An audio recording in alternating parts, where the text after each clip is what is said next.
bitch, I got it for 'em. They want that smoke, bitch, I got it for 'em. They want that smoke, you know I blow it. They call me Sunny Monster for a reason. I'm really dripping, leave a nigga bleeding. I get the squeeze and leave a nigga.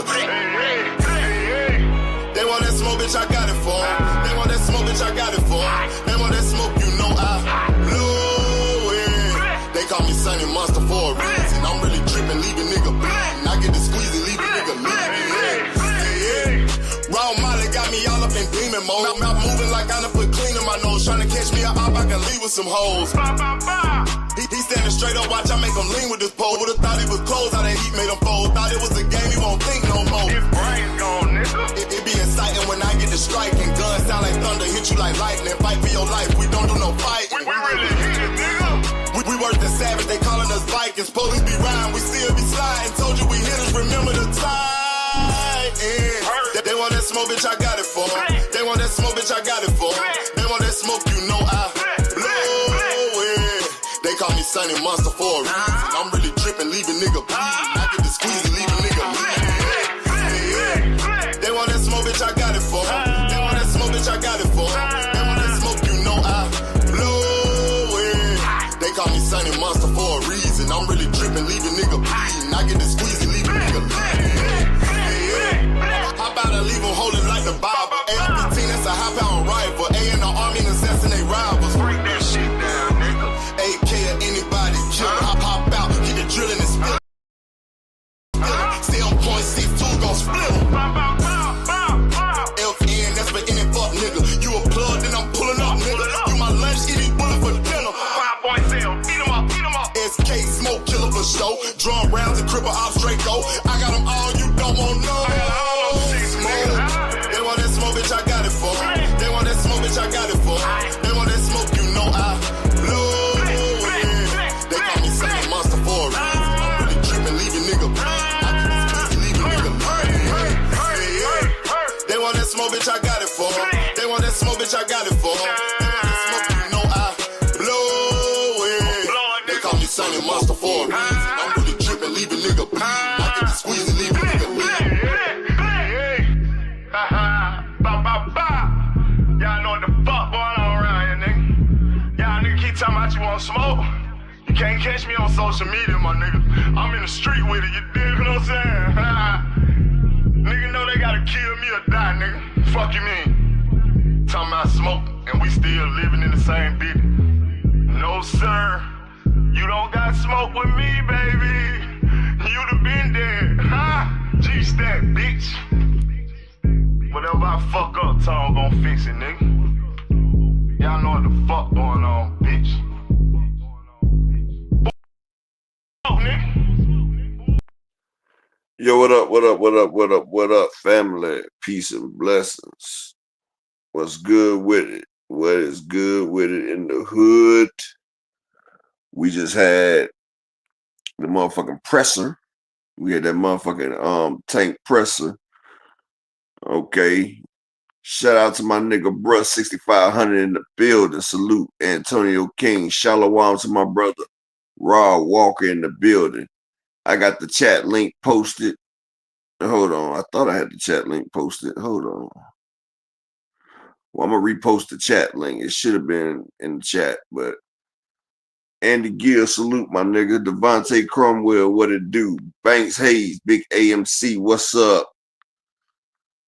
Kevin House, what it about? Supreme Cam, what it do, fam? Let's see. Don't mess with Texas in the building. I said Andy Gill, Big Block with that 454. Brian the King Falcone in the building. Big AMC FSG. We here.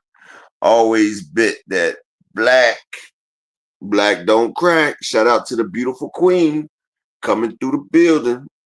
And shout out to another queen that just came through the building, boy. They say beauty is skin deep. And these ladies got what it takes, and they coming through, making it look good in here. For all y'all hard legs in here. My nigga Oakland LDTV, what it do, homie? Peace and blessings. LaMarcus Robinson, salute, King. Peace and blessings. My brother. Let's see. You know, y'all all my brothers. Terrell Davis, what it do, homie? Light skin business in the motherfucking building. We good, we good. What it do? Fresh Baker got the motherfucking pies out there ready to serve them.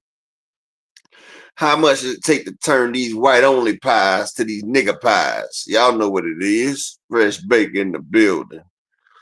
Who else we got? My nigga Lee Jackson. Salute, King. Peace and blessings to you. Let's see. Man, y'all make sure y'all smack that like button one time, man. Smack it like you backhanded a nigga. My nigga Dr. Mark, Flawless Mentality. Hey, Dr. Mark, if you're not on the Upper Echelons channel, come over to the Upper Echelon channel, Dr. Mark. Not that My Life is a Movie channel, my brother. Because I know you already wrenched up. So come on over here. You're on a different channel. I got it streaming on both my channels. But come to the Upper Echelon with Dr. Mark, if you don't mind, sir. Appreciate it. Shalom to my brother, that whole boy in the building. Salute, salute, salute. Sexy Kendra 50 Cent. I'm telling you, the women just coming, y'all. I might start a dating show in this bad boy. Nah, I'm just joking. The beautiful queen, Arena. What it do? Cooking with Raina. J.A. Dixon in the building. Salute, y'all. What it do? What it do? Let's see. And the beautiful queen, Cassandra. You got Florida's own in the building. Florida is on. Is in the building. Then we got the beautiful 2 Cent in the building. Just giving her 2 cents, 2 cents to a nickel. We got the illustrious, the head op to corporate media and corporations, Kamal Oz in the building. He's the #1 op to them. They hate to see that motherfucker.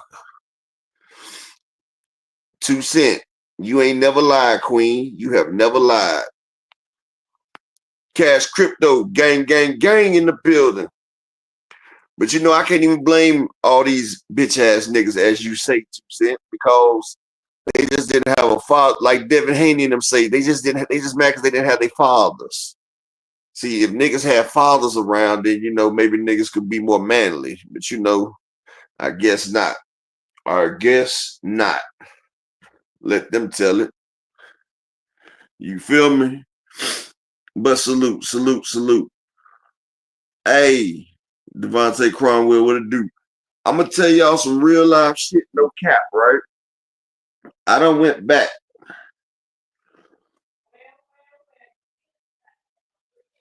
And looked at some Lamont Roach fights, right?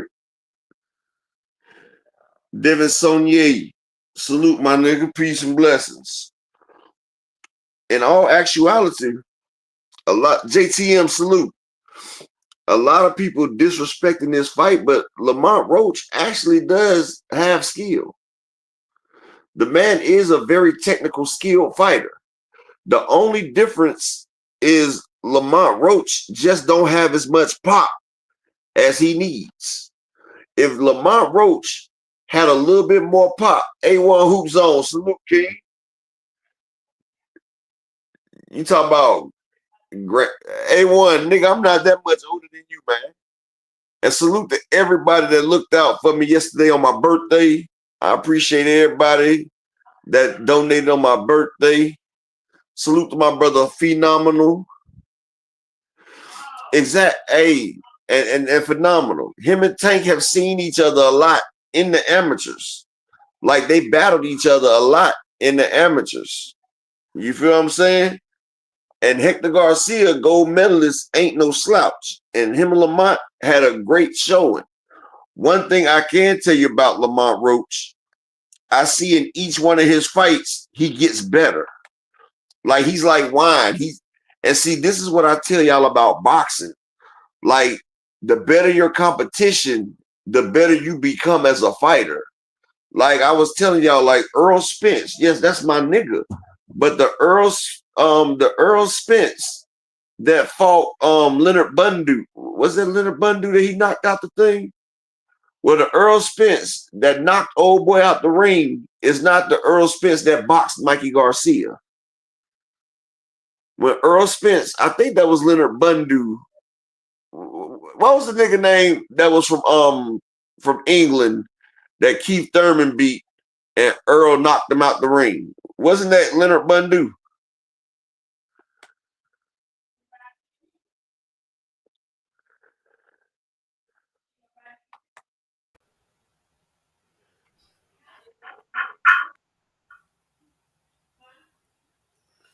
All right, Dr. Mark, give me 1 second. I'm going to go ahead and try to get you wrenched up there, my brother, if this is the right channel. Hold on.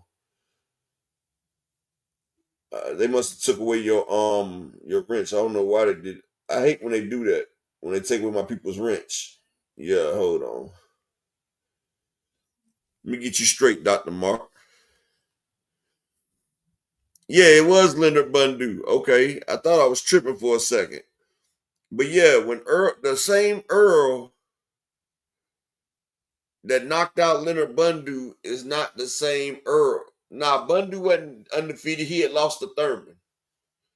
The same Bundu that Earl that knocked out Bundu is not the Earl that beat Lamont Peterson.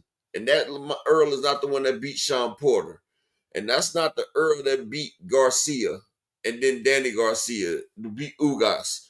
No, each time Earl fought, he got better. Just like Floyd Mayweather. The Floyd Mayweather that beat Hector the Ghost Guerrero ain't the same one that beat the white boy. He ain't the same one that beat Zab Judah. Ain't the same one that beat Shane. Like, no. As you fight better competition, you evolve as a fighter. Like, people don't understand that. Like, you just don't come into the game top tier. No, that's why they say practice makes perfect. And like anybody that fought Floyd said, when you hit Floyd with a shot, you're not gonna be able to hit Floyd with that same shot. And see, shout out to the beautiful queen, Miss Barbara D. And the shot that that you hit Floyd with, you can't hit him with that again because he's done learned. And see, that's one thing about being a man, being a human, it's called progressing and learning. Like, you feel what I'm saying? When you progress and you learn, you become different. What's that on the Rise podcast, Brian the King Falcon? Let me see what you're talking about. And that's what I'm saying. Like, so Lamont Roach that fought motherfucking old boy that Shakur beat damn, what the fuck was his name? That got beat by Jamel Herring is not the same Lamont Roach that beat Hector Garcia. And you feel what I'm saying? That same Lamont Roach had him mobbed out, had that nigga fucked up. You feel what I'm saying? Like, yeah, that's what I'm saying. Lamont had that man stanking legged. He had that nigga stank legged. Yeah, he almost stopped him in the 11th round.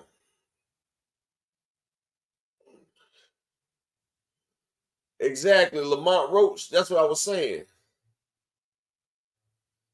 Yeah, I understand that Snoopy, but Earl also Snoopy. What I'm saying is Earl's intellect, his boxing IQ had grown.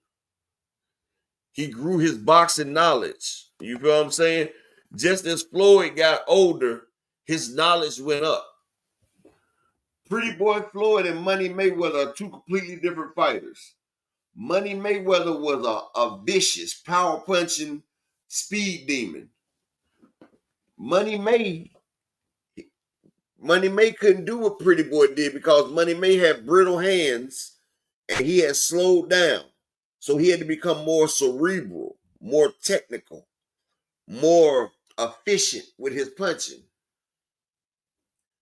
And at 8 o'clock this morning, Gervonta and Lamont Roach had went over 1.2 million above the record of the Barclays in his last fight. Yes, Chihuahua, yo quiero Taco Bell. Yes. See, I listened to the fight, right? And I was reading the lips between, when they're doing the face off, I was reading the lips.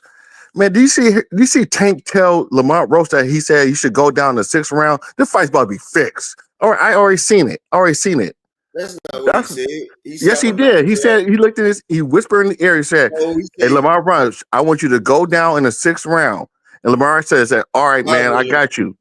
No, that's not what he said, Willie. He said, I'm knock your ass out. No, he didn't. He said he's going. You can't knock out shit. He said, I want you to take a dive in the 6th round, and so we can get this money and go to Sizzlers afterwards. I ain't got time for this shit, Willie. Like Willie always on some.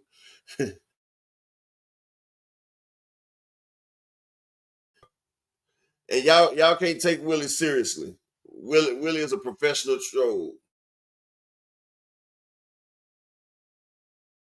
I see Newcomb in the cash app with the $4 holler. Appreciate you, King. I salute. Appreciate the cash app, my brother. I appreciate that. Boy, Big Dog Willie crazy, man. Hey, look. Big Dog Willie just be trolling people. Y'all can't take Willie.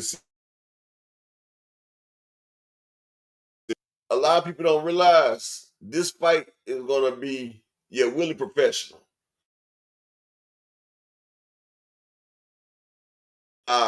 Willie way past collegiate. Willie professional. Willie is let me pull this up real quick.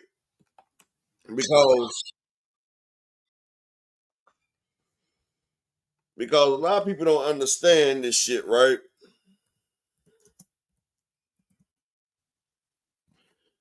Because a lot of people keep bringing it up. Oh, this shit right here. And I'm like, look, the man is actually a decent ass fighter, bro. Like, he has skill. The only problem Lamont Roach has in fighting is he doesn't have tank type power. But he has power. This is what I'm gonna show y'all. He has power. Professionals, let's have a good fight. And finally make that dream come true. It was a 5-minute wait, but he's got to compartmentalize that. Man, you gotta realize he's a young guy. He is the clan if he's to become a champion. His junior at 24 years old, getting his first world title opportunity. In these opening rounds in the beginning, once you start finding the mark, 42 champion. Says his mentality, barring, never felt that way before, but his hands going. He needs to come behind the jab. He needs to get a little bit more aggressive. He has to take chances. The trip. That one Herring goes low here. Nice uppercut there. If you look at the total punches thrown and landed here in the. I don't think the key to this fight is going. He needs to come behind the jab. He needs to get a little bit more aggressive. He has to take chances. The trip. That one Herring goes low here. Nice uppercut there. If you look at the total punches thrown and landed here in the. I don't think the key to this fight is power for Roach. I think it's about. All right, there we go. Come out of himself and press it, maintained by the jab. Now Lamont Roach slipped, but they said it was a knockdown right there, though. All right. And he's also been tamed. I know it's still early. Fighter meeting, Lamont Roach said, I'm only here. He hasn't been able to work that out yet. Who's a southpaw? It's going to be tough to win without. Time to elevate the work rate. Make an adjustment. And he's got to get in close. He's day in and day out in the boxing gym. You can't. Mel Herring keeps guys like Lamont Roach. Stop on the bell. Faint, changes rhythm. We saw both. Herring can box out resisting coming back. Knows, right? The motherfucker is blocking most of the shots on his gloves and on his arms and stuff. But people ain't noticing that. Now watch this. Active. I like what Jamel Herring just did inside. Just with you to rest, I'm going to hit you wherever just a few seconds ago. Trying to test the whiskers of round number 9. Consistent on his combinations. And nice counter right hand. Yeah, he called Herring. him coming in. There you see that. Oh, nice right hand to sleep here in round number 9. And Not allowing him to do that. Well, I disagree a little, Normal Roach. But Roach has picked it up. He's won a lot of rounds. He just has to keep it up as The ref didn't call it a knockdown. there it is again. grabs. Yeah, but 6'4", knife On the outside. Now, see, Roach already had a knockdown, but they didn't call it. They didn't call it a knockdown, right? Roach already knocked Herring down, but they said it wasn't a knockdown. They called it a slip. But here we go. Using his jab, using the check hook, the body. He can do this. He can do this for 285.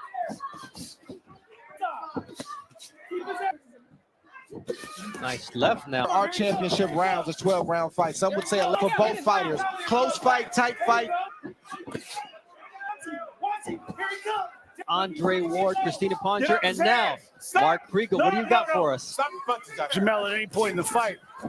The voice you can't help but hear is Bomax. Way, if this holds, at least Herring, and another thing, big left hook there that Lamont Roach has landed, and he has the longer jab, and when he'll take a little half a step back. Fighter being in close is taking back over this fight.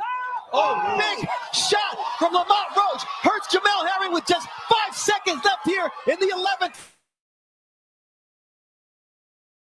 round. Actually back, he's not 11 rounds. There it is. For it may not matter if Lamont and that big right once again. There he goes. He's got the formula. Can he execute? Big left now. He's attacking. And right. Fight or self-preservation. Where it's up in the air. Now, I just showed that the show. A lot of people saying how he lost to Jamel Herring. The man, like I said, I felt he won it. He won the last 4 rounds. And he won something. He won a few rounds up front. But let them tell it.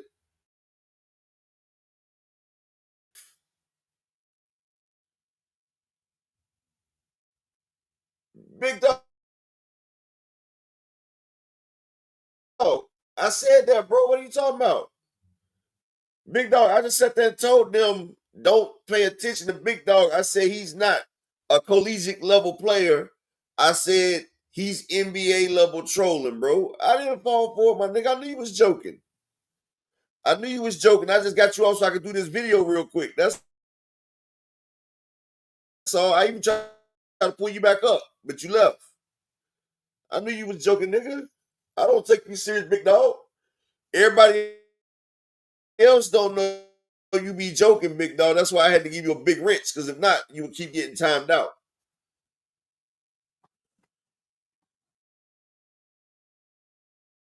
Still cutting in and out. But yeah, Big Dog, I knew you just be joking. Because if not, you keep getting popped.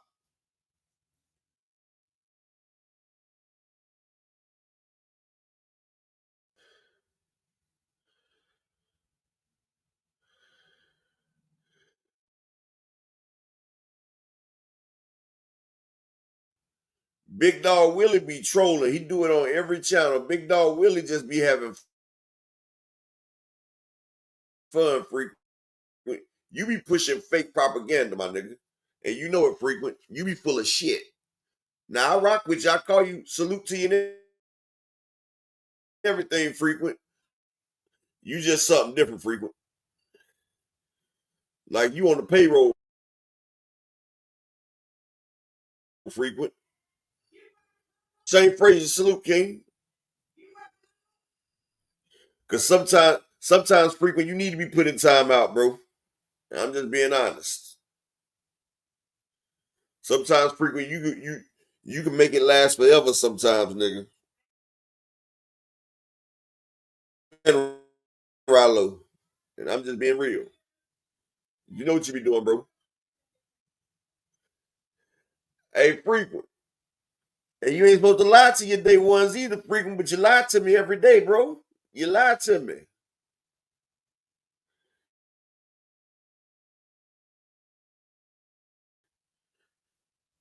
You feel me? If you didn't lie to me frequent, we'd be good. But hey, I make sure you don't get permanently banned, my nigga. And Dr. Key, she got the lifesaver on you. Big rich because sometimes you be in your bag of shit frequent, and sometimes a month. But everybody know they can't pop you more than 30 minutes. Everybody know that. So see, you still see that's day one action. See, because you frequently liar and you lie frequently. You feel me? But yeah, the link's pinned in the chat. I got it open for the day. We about to get to this thing right here. But now, let's go ahead and get this barbecue going. Right? So I've seen a lot of people have heard Crush the Legend salute. Hey, man, y'all bring Frequent back, man. Bring Frequent back, man. Bring him back. Don't do it to him, man. You can't pop him unless he on his bullshit. Hey.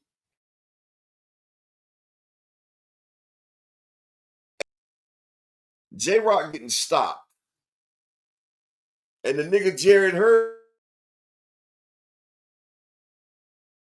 stopped him.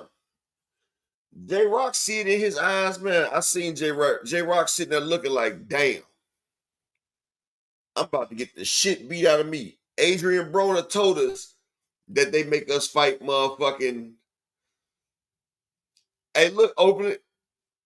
Adrian Broner tell y'all, I'll make you fight Godzilla, man. That nigga fighting Godzilla. He's fighting Gondra. He's fighting that motherfucking dragon with the electricity. J-Rock like, damn. How Jared Hurd get the easier fight? But yeah. Oh no, that nigga Tellis is very dangerous. But yeah, what I was gonna say, in boxing, things are subjected to change according to blue chips. But as of 8 o'clock this morning, the fight that they said nobody wanted is a trash fight. Joseph Premier salute. Desmond Johnson salute. A trash fight that nobody wants to see, that everybody's going to boycott, has passed the record that was set. And it's approaching the record that was set by the Rolling Stones. Tank Davis is about to break the Rolling Stones record of the most money in a venue. Rolling Stones, one of the biggest rock and roll groups ever, the Rolling fucking Stones, has the all-time record at the Barclays. Tank and Lamont Roach are less than they're less than 2 million away. Let me just say they're less than 2 million away from breaking that record.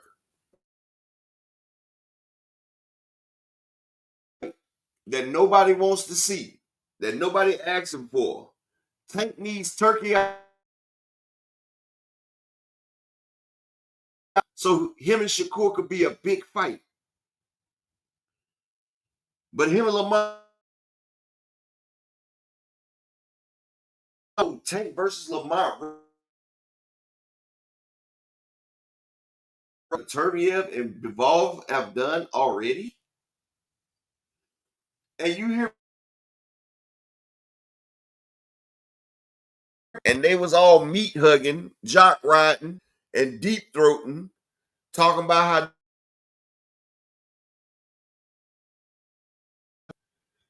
this is the greatest card ever. Do people not see what's versus Lamont Roach as the main event? Let me put my mic in. Hey, don't block frequent, y'all.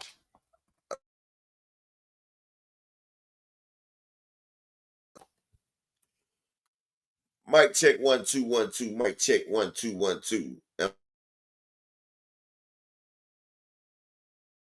Is they good? Is the levels? The levels are they good? Put a 1 if I'm doing good right now.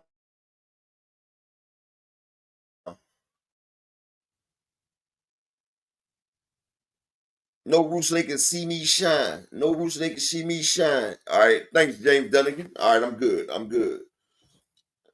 One blood. All I got is one mic, one mic, one mic. All right. I'm good. So this is what I was gonna tell y'all, right? 2 Cents say she got the drop on that nigga. All I gotta do is hit her with the and she gonna put that nigga down like carpeting. She gonna lay that nigga down like carpeting, like bedspreads. Cool. But check this out, right?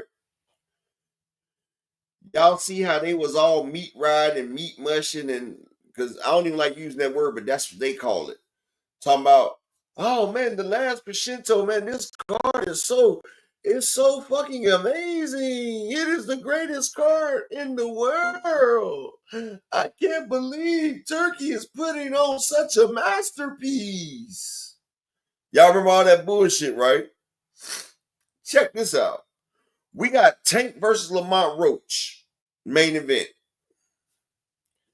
Co-main, we got El Rayo versus Gary Antoine Russell.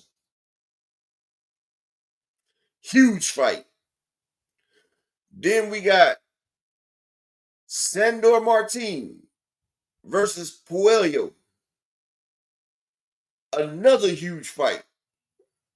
Then we got Yonelis Tellis versus former unified champion J-Rock. Amazing. Then you got Jared Swift Hurd versus Hernandez. Like, my nigga, do y'all understand? Do y'all understand the fights?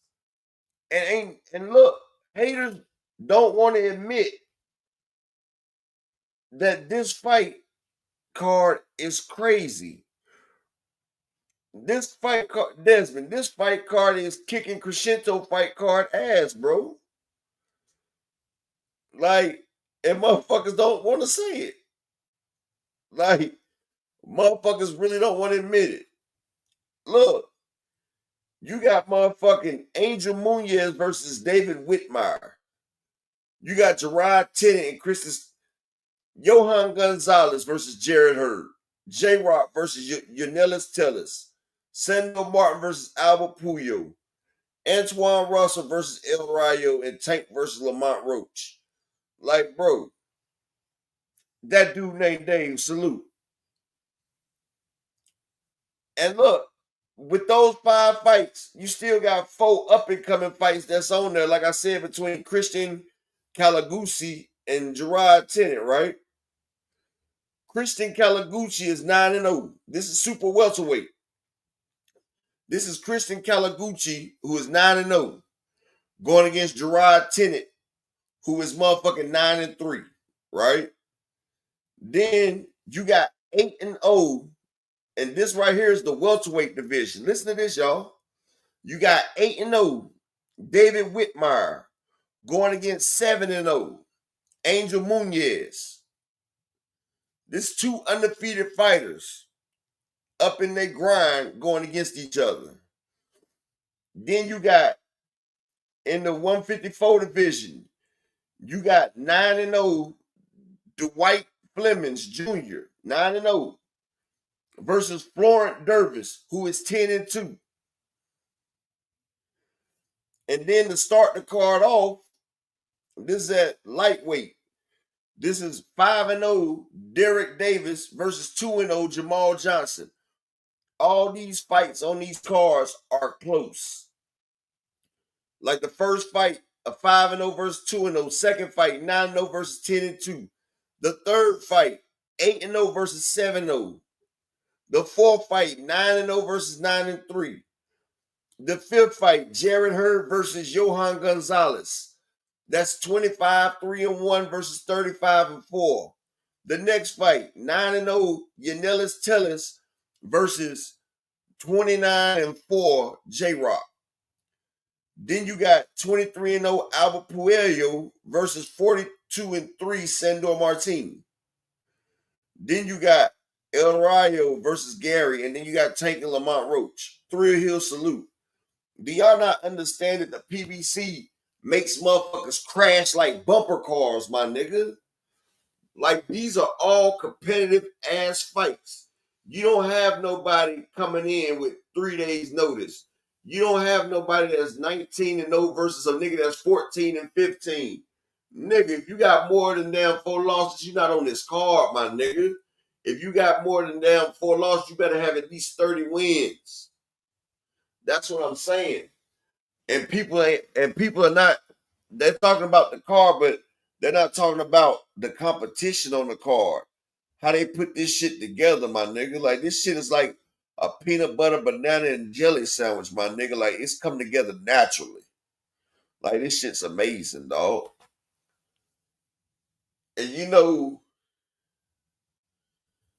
I love this shit, bro. Like, I love it. Because the card has already broken records. It's coming up on motherfucking the Rolling Stones, bro. Like, Tank is about $1 million away from breaking the Rolling Stones record. Zulu, we don't eat pork in here, buddy. No pork, Zulu. You know, swine make it like shit. You feel what I'm saying? You done fuck the whole thing up getting bacon grease on it. But that's all I'm saying. Like, people don't want this shit. And another thing, right? I'm going to tell y'all the funny shit. SPG Mello, salute, my brother. Peace and blessings. I mean, Supreme Cam, they can be live, my guy. Upper Echelon live too, my nigga. You feel me? Apex the God is live. You feel me? That dude named Dave, salute. But this is what they don't get. Motherfuckers don't know that Tank Davis has got new trainers. But this, all right, y'all know how Bud got Bomac. But Bomac got like 8 or 9 different people helping him out. Tank has just made his team that much stronger because now he got Calvin Forward, he got Barry Hunter, he got Coach Kenny, and people gonna be sitting here and don't realize. And like I said, that was Derrick James' fallout right there. He didn't have enough eyes to help him see because 2 eyes can see better than 1. 4 can see better than 2. 6 better than 4. Like, it's always great to have extra people there when you're doing your preparation. You feel what I'm saying? When you got your preparation H, you know what I'm saying? You can shit on niggas. And see, Bronze Man, salute, my guy. Peace and blessings. Yeah, and he got Coach Book. Yeah. Yeah. So see, Tank is getting his circle together. Tank has a whole different mindset right now. You feel me? And exactly, Desmond. They sat there and pushed all that shit about Calvin Ford is fired and all that shit. And look, they come out here and they spread misinformation, right? Spreading all that. Exactly, Devin Sonier. That's why I just brought it up. Bomac got 8 people in there. But look, they will spread misinformation. And when it comes out wrong,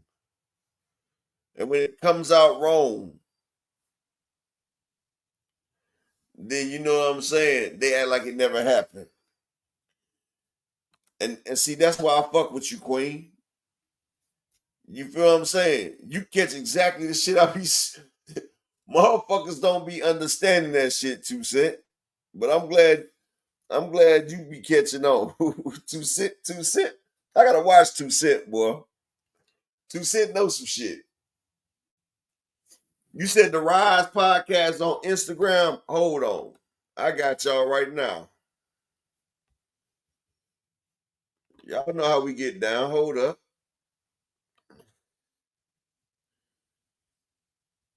Since motherfuckers ain't got Instagram, Upper got it for everybody. Hold on.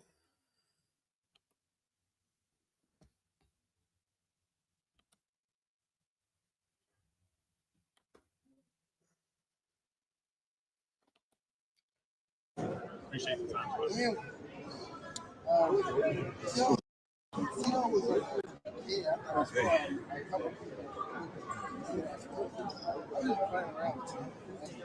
Still some dirty tactics involved as well, like behind the head of the team. Yeah. I said that. But on the footage, it was like behind the head, and you guys were saying there was some dirty tactics involved on the team side. No, I think it was like us fucking around. Shit happened like that. I don't think it was like that. The whole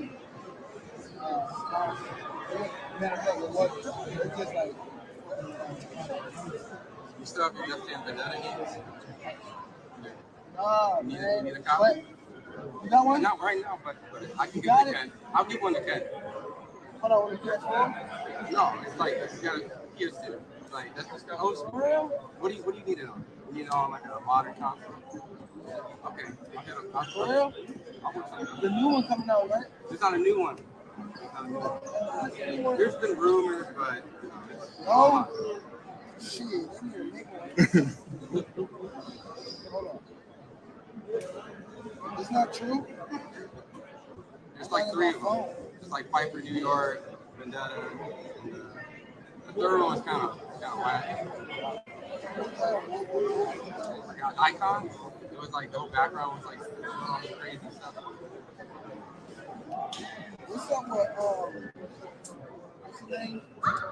Who's the heavyweight from overseas? Which one? Joshua.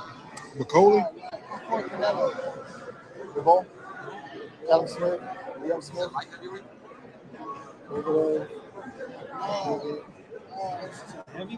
The one, Edgar Berlanga. said something about me. Berlanga. Something good? Jared Miller? Who's this, Mara too? What's his name? Was it Jared Miller? Who? Jared Miller? From overseas. Nah, not true.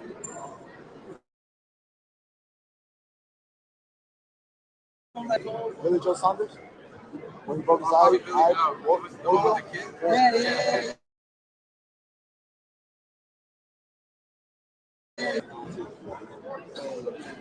He hasn't really fought. Oh, yeah, Billy Joe.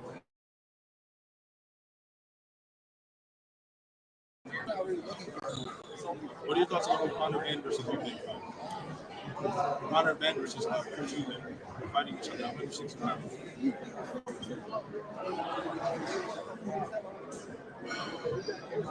He had one fight at 154 and now he's moving to 165 pounds. Some people are big,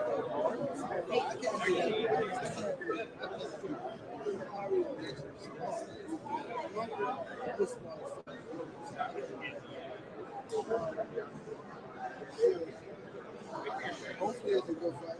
I got what's the guy name?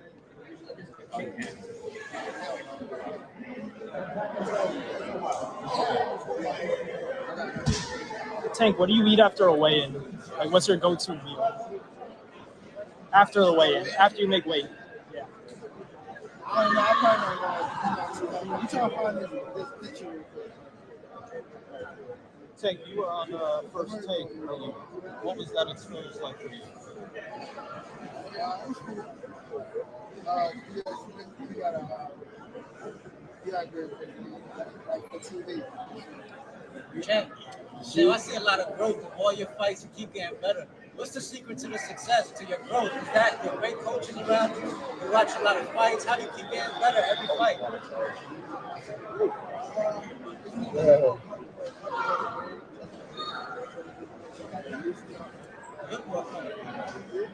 Like now, I ain't gonna lie. Now, no, I'm not. At first, before I went, I was real. I really appreciate that too. Can y'all make sure y'all subscribe to Two-Step as well?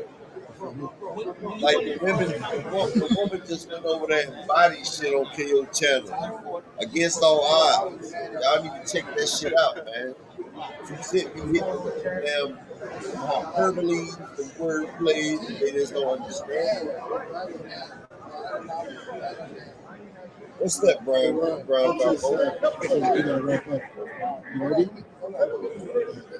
What's your favorite memory about it? I was riding on the highway. I was riding like usually. Oh yeah, Abdullah Mason versus Giovanni Cabrera. I already said that's a hell of a step up fight. Who the best driver? You or Calvin? Giovanni Cabrera. Let's get him up out of there. That's getting where That's where I got my driver from. I see you go from 0 to 100 in a block.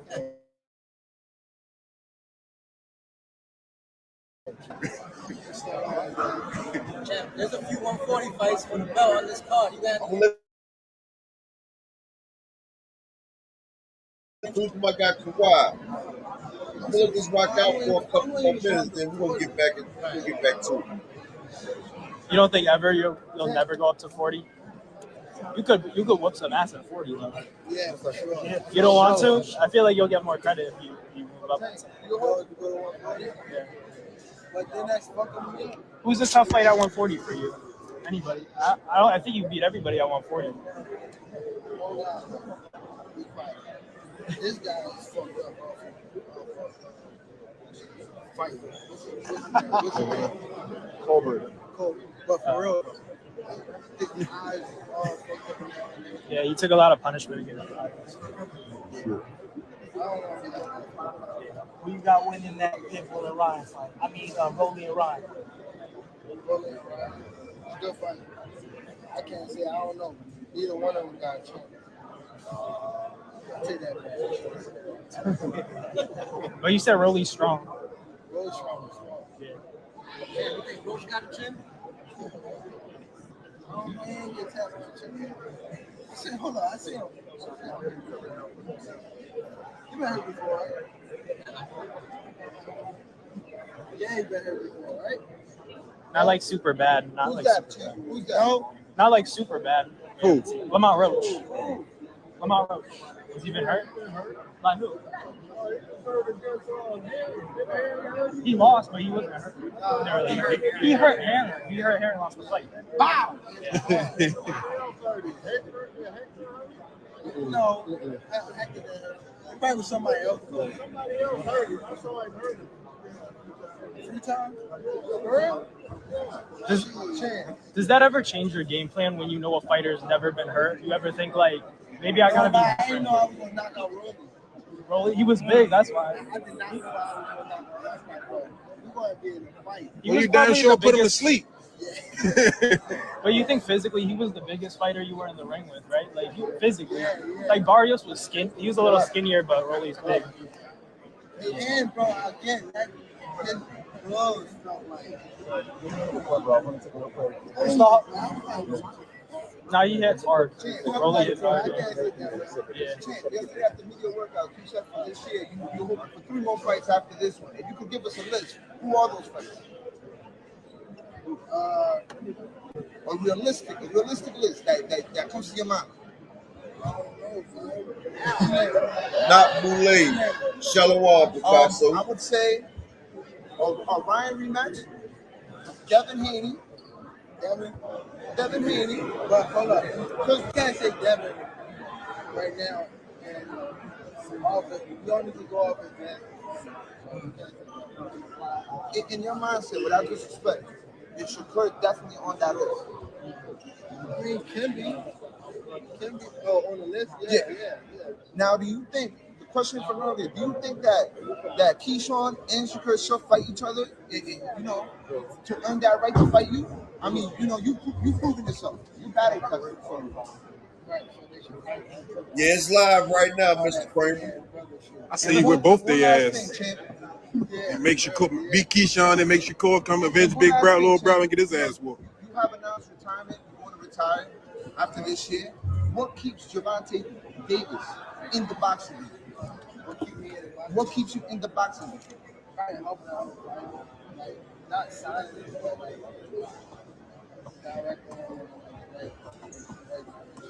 Yo, if you could give anybody a rematch, what would it be? rematch.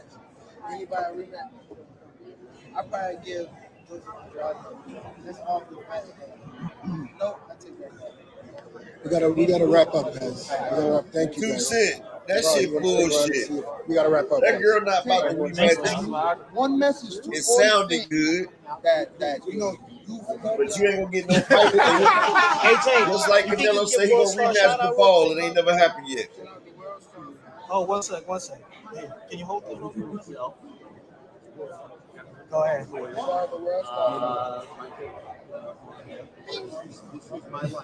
And then the knockout. Good luck, dude. Thank you guys so much. Appreciate it. Hey, shout out to my brother SBG Mello in the cash out. we back in it, $5 bro. holler, man. Appreciate Yeah, it. they do numbers. I appreciate you, SBG, Yeah. always coming through out for the cookout. I appreciate No, that. we got it. Man. That's it, bro. That's it. Y'all don't even realize, right? Thanks. All the shit that I do on this shit, You want to get there? it comes from y'all because YouTube made it where I'm not monetized no more. So all the money I get and all the shit that I go through and I do is because y'all putting the work and y'all support and y'all donate. You feel what I'm saying? Because like if y'all didn't donate, hell, I'd be doing all this shit for nothing. Mike Rhythm salute. So I really do appreciate everybody that comes through, everybody that supports, everybody that looks out for the cookout. David Tsane, salute, King. Peace and blessings. Y'all heard Tank say that nigga felt like he had bricks in his damn gloves. But Rolly ain't no joke. Rolly hit hard. If he can land that motherfucker, but he gotta land it. That's like that Indo nigga. That nigga walk around with all the muscles and can't put his arms down. The muscle bound niggas be strong as hell, but they slow. If they hit you, it'll hurt, but they gotta land that shit. That's the thing about that right there. But like y'all see, they asked Gervonta who's on that list. He said Shakur can be. So see, right now, Shakur ain't really on the list no more. And I'm gonna tell you what's crazy. And KO brought it up in the video. So you know I gotta give props to KO. Salute to KO boxing. That nigga right there be on point. Notice Kid Austin and his father said that they still can get in line for a championship fight this season. Now we know he ain't gonna be fighting Shakur Stevenson because Shakur said he's never fucking with Kid Austin and them no more because of the shit that they pulled. Plus, they done dropped him to number 13 in the rankings, right? He's not ranked in the IBF. And we know the IBF is the most strictest people out there. The IBF do not play when it comes to their rankings. So he's not fighting for the IBF.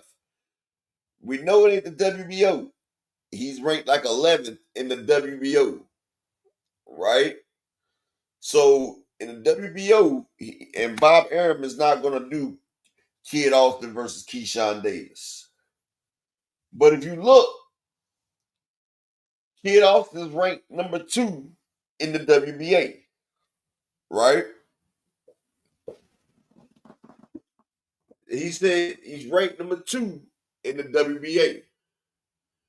Akello, Kid Austin just did a video on Mill City Boxing. He said that they got a title fight coming up, but they can't really speak on it yet because the other guy hasn't announced it yet. And they're not at liberty to say nothing. And they said they got to take a tune-up fight next. And if they do well in the tune-up fight, then they got a title shot. Now, like KO said, and I'm going to say it, I don't like Kid Austin versus Tank. I really don't. But a lot of Shakur fans were saying this is a good fight for Shakur, right? Shakur versus Kid Austin is a hell of a fight. But y'all remember Tank sitting there saying, my next fight is going to, I said, I got a fight coming up that's going to piss these motherfuckers off.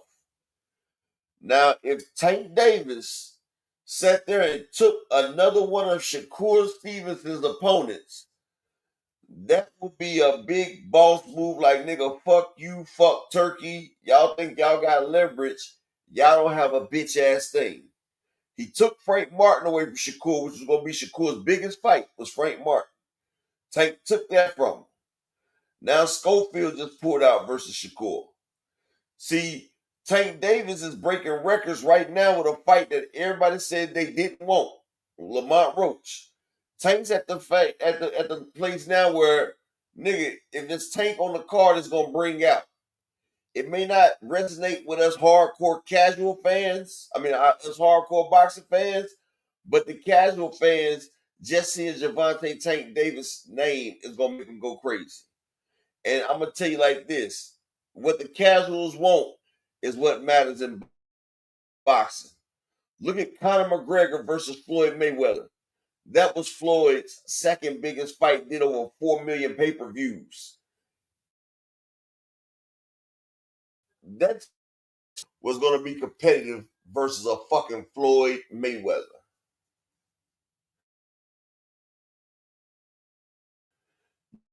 You feel me? And in Milan, I was going to say that too. And I say he might steal Zepeda away from Shakur. And Shakur starting to feel himself talking about we just not going to take no kind of offer. You're going to show us respect and come to us correct. And what Tank is doing, Tank is showing, nigga, you don't have no fucking leverage. Salute to the beautiful Queen DZ Sanchez. Tank is showing him, nigga, you don't have no leverage. You're going to take what I give you, or you're not going to have a fucking fight. And I love the display of dropping the nuts that Tank is doing. I just don't like the fights, but I can't get mad about it because they're trying to box the man in. They're trying to make Tank fall under their will, and Tank is showing him like, look, I'm not Earl Spence. Shout out to my nigga Spence. You don't have no leverage on me. Nigga, I fight where I want, when I want, and nigga, you gonna take what I give you, or you, exactly, Jay Dixon. For him to sit there and say, I'm Tank's biggest fight, like Shakur, I don't know who's been telling you this shit. Like, I don't know who's telling Shakur that he's Tank's biggest fight. You're nowhere near it, Shakur. I mean, it's a good fight. I would love to see it. But I don't even think you up there with Keyshawn right now versus Tank, honestly. And I'm just being honest. And see, Shakur and Eddie, what they're doing, they're overreaching. Exactly. And see, I see if Shakur is going up, but Shakur Stevenson hasn't sold out in a minute. His last few fights, they had him fighting on Thursday against De Los Santos. Matter of fact, he had a main event with Yoshino where he got the stoppage, but Yoshino is sitting there talking about he didn't even feel the power, and a lot of people said that was an early stoppage. Okay. Then he fighting on Thursday versus De Los Santos and stunk the place up, right? Stunk it up. Then he's fighting Artyom. He headlining versus Artyom. That shit didn't even sell out. It was like 3,000 empty seats and people was leaving the fight early, right? Now, you're the third man up on an undercard, and then you're fighting an electrician. And you got booed. So you're going the opposite direction of superstardom, Shakur.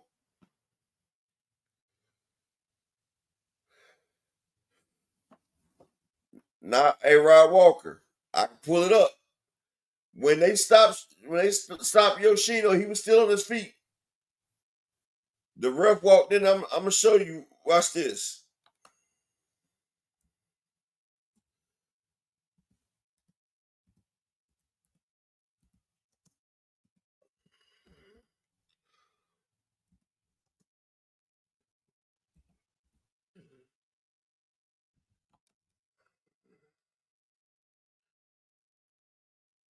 All right, hold on.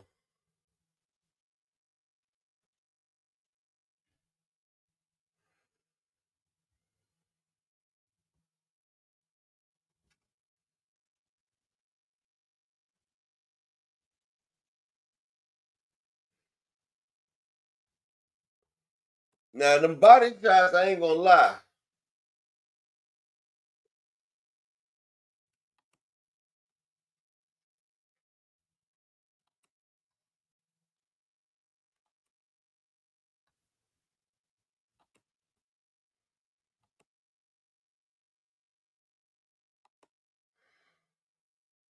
Fight fans all over the world is Daddy P with Slap Happy Gorilla. What?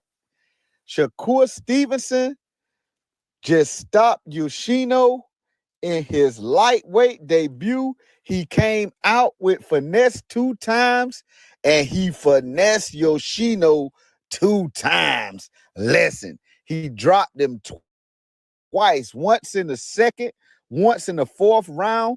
Yoshino had been talking and, talking trash in one of the press conferences.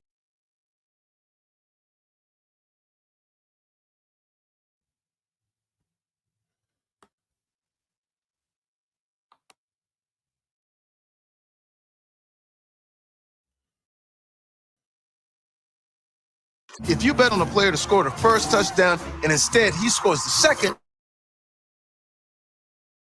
you get your money back in cash. It's already started to lunge forward. He's trying to close the distance, not coming behind the... Trying to set up something up top. 2-punch combination, scores up top.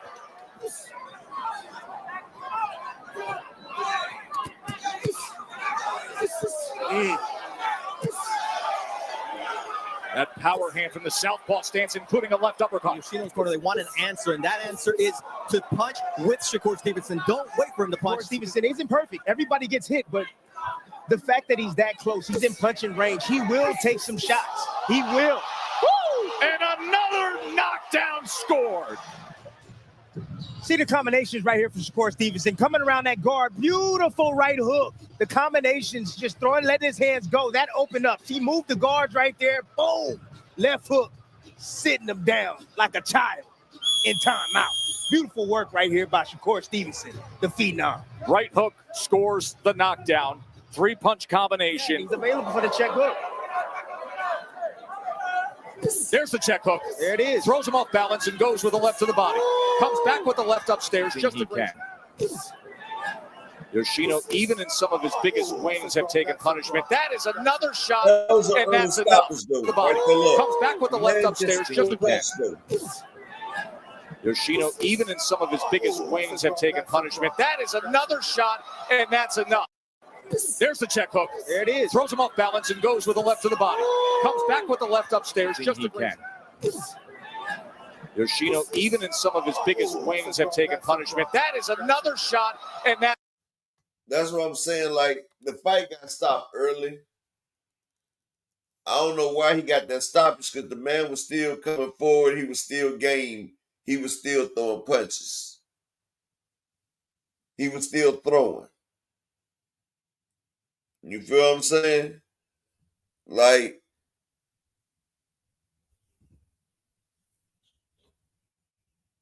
that's what I'm saying, Ryan Walker. Like, the ref went in there and stopped that shit. I'm like, well, damn. The fuck you stopped that for? This man's still throwing shots. And they talked to Yoshino. He said Shakur caught him when he was throwing. You know, it was a flash knockdown. It was a flash knockdown. And we've seen David Benavidez get knocked down with a flash knockdown. The shits don't hurt. It's just sometimes a motherfucker can rattle your head and you go down. You feel what I'm saying? Like, you're not expecting that shit and boom, knocks you off your feet. But for them to get up real fast, that shows. But They just basically stopped the fucking fight because they was trying to build Shakur, but he kept going down behind that. And to be honest, Tank versus Zepeda is a bigger fight than Shakur versus Tank. Zepeda brings in the Mexican fan base. He's an undefeated Mexican fighter. He's great. Shalom to my brother, Mr. Altruistic, in the building. And see, this is what's crazy. And I'm going to tell you something else.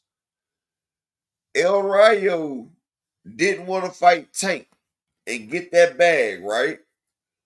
But he's about to get knocked out by Gary Antoine Russell for a smaller bag.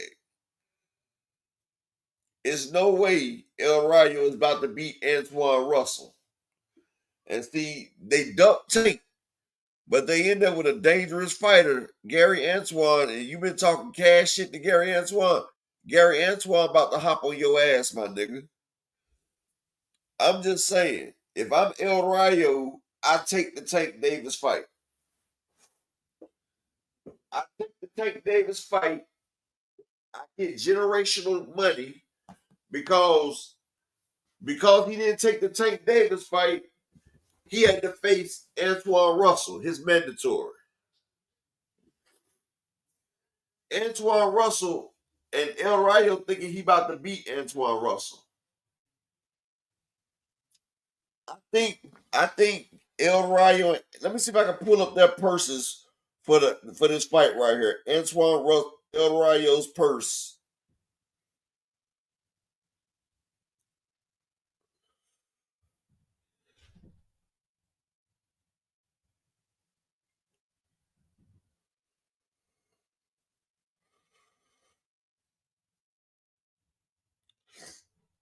Okay, I'm looking.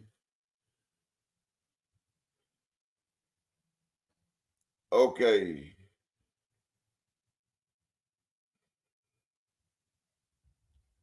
So, okay.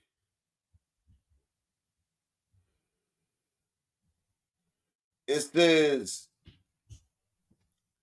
Antoine Russell is scheduled to get between 200 to 400,000, and El Rayo is scheduled to get between 300 and 600,000. Is not disclosed.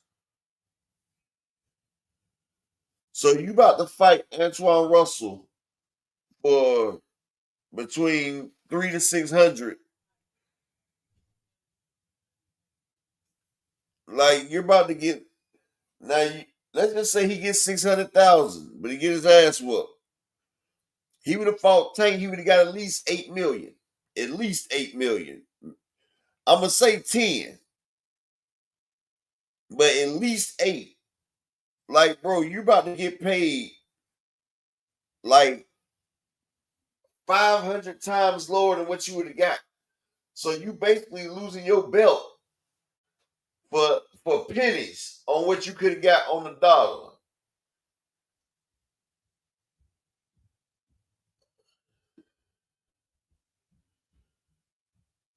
Hey, DZ Sanchez.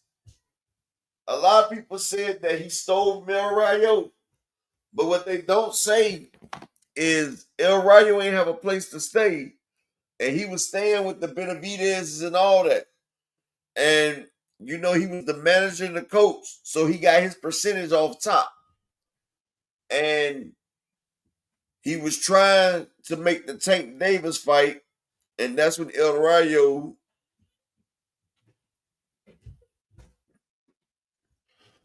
you know what I'm saying? Like he ducked Tank. And Cash Crypto, that's crazy, but I'm gonna say like this, right? When you sit there and you fight Canelo, there's a sense that you could probably beat Canelo. Like Canelo's not on top of his game. Canelo's on a downslide. And you might be a motherfucker that beat him. You might be the reason why Canelo loses. We've seen Canelo lose to Erislandy Lara, Dimitri Bivol, Floyd Mayweather. And see, Floyd Mayweather being a smaller person beats Canelo, that gives people a lot of hope. A lot of people feel like they can pull off what Floyd do. You've never seen nobody beat Tank Davis. You've never seen nobody beat Tank Davis. So they know they're going to get paid, but they're going to sleep early. So motherfuckers don't want to take that shit. They don't want to take that bullshit.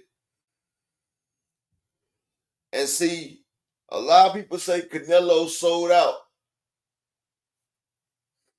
Hey, Cash Crypto, they ducking an 8-figure payday, but we see in boxing that your life ain't guaranteed after you get knocked out.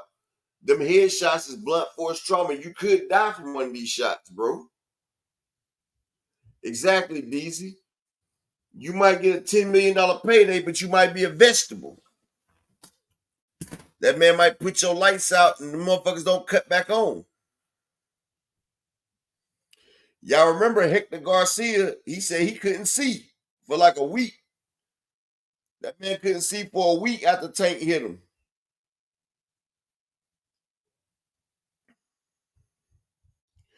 But I'll tell you like this. If I'm El Rayo, I'm going to go ahead and take the Tank fight before I take a Gary Antoine Russell fight, because both of them is dangerous as hell. But at least one of them, you getting 10 times the pay.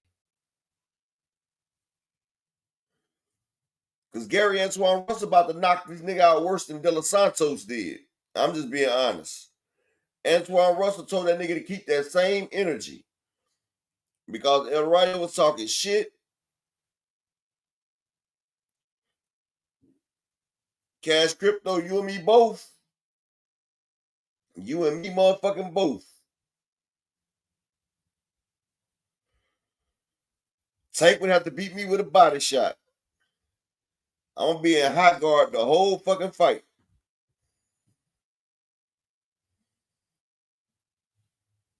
Try to keep that nigga away with the motherfucking jab. But see, my pride, he been done hit me.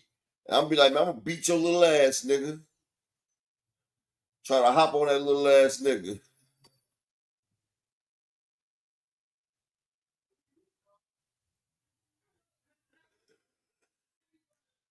It's an open chat. The link is pinned. Anybody want? Yeah, Arthur Abram. Arthur Abram was the baddest man at 168, but he lost to Andre Ward in the Super 6 tournament, that dude named Dave. Yeah, the link's in the chat. Y'all can hop up here and we can chat this shit out. I like it. But yeah, hey, let me get 4 people in the Cash App or the PayPal to support the grind for today. Y'all know. Support the grind for the day. It's a new show. But yeah, people don't understand. They see a win versus Canelo. They don't see that shit with Tank.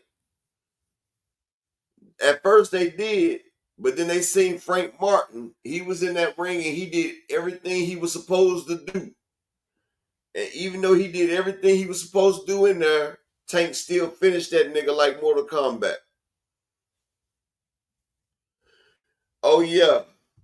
Albert Puello said that in Spanish, Albert Puello said that Tio is the joke.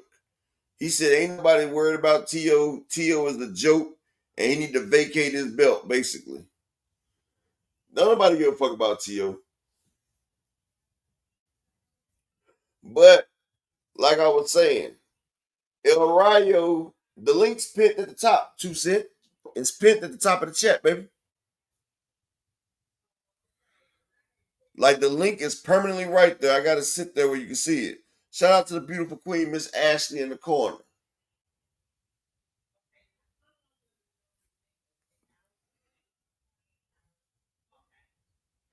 I appreciate that, Miss Ashley.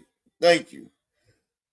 I had a great day yesterday on my birthday. You know, the AMC FSG family looked out for my birthday. My wife, she looked out on my birthday. You know, candle got blew all the way out. I made a wish. You feel me? Candle got blew out. I made a wish. Daryl Thigpen, salute, King. Peace and blessings to you, brother. I think 2 Cent about to step up here.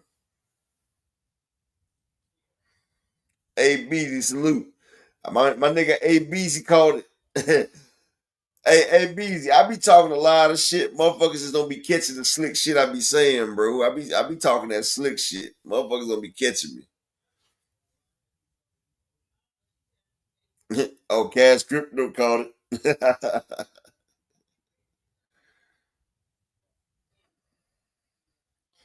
Hardcore Casual, salute, King. Salute to the beautiful Miss Thick. I mean, Miss.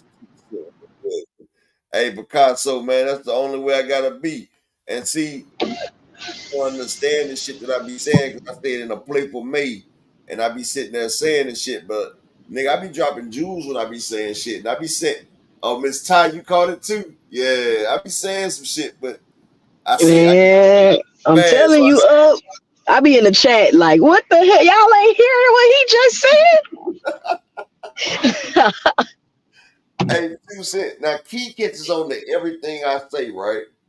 And I be saying a whole bunch of crazy shit, but it's like motherfuckers don't be hearing what the fuck I be saying. That's They why don't get it. That's why I be sitting there laughing. I'm laughing It because you be caught it be funny too, cause sometimes like you could insult somebody, they don't even get it. I'm like, he clowning your ass.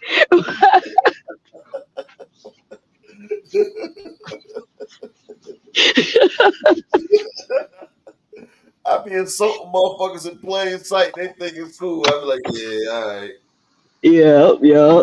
I be doing people like that too. It's all good though. But I was talking to somebody, right? And I think I used the word magnanimous. He was like, what the fuck is a magnanimous? oh yeah, you said that the other day.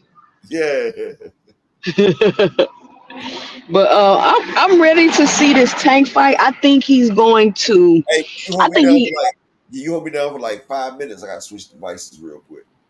I got you. I appreciate it. I really can't wait to see this Tank fight. I think he's going to box this fight.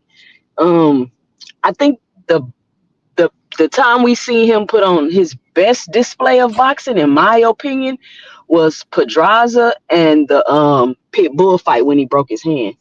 I think those 2 fights we really got to see the opportunity for him to box and really showcase his footwork, his defense, and his skills. A lot of things that, for some reason, because Tank knocked people out, it's overlooked. It's just like, oh, you just focus on the power, but you don't really pay attention to the footwork, the way he's able to put punches together.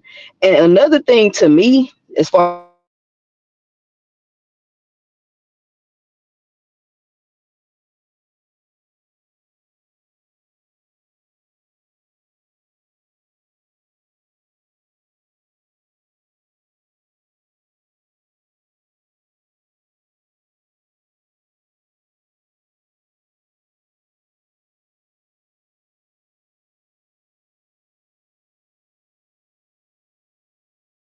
and I think that skill is really overlooked by Gervonta Davis, the way he's able to set traps and walk people into stuff. And I do like Lamont Roach. I have really I'm going in. Can you hear me? Going in now. What about now? You going in I'm and still out. going. That's why I had to come back real quick. You going in and Oh, out. I don't know why. I don't know why I'm going in and out. Oh, I'm good now. Okay, yeah. And so that's what I think. I think this is gonna be a good fight. I think it's a good card. Coach B. I'm still going in and out. 5 minutes real quick though. Go ahead. Okay. Can you hear me? No, you're not going in and Yeah, out I right can hear now. you. That's why I don't want to step away and you going in and out. That's why you're good. Okay. Go ahead.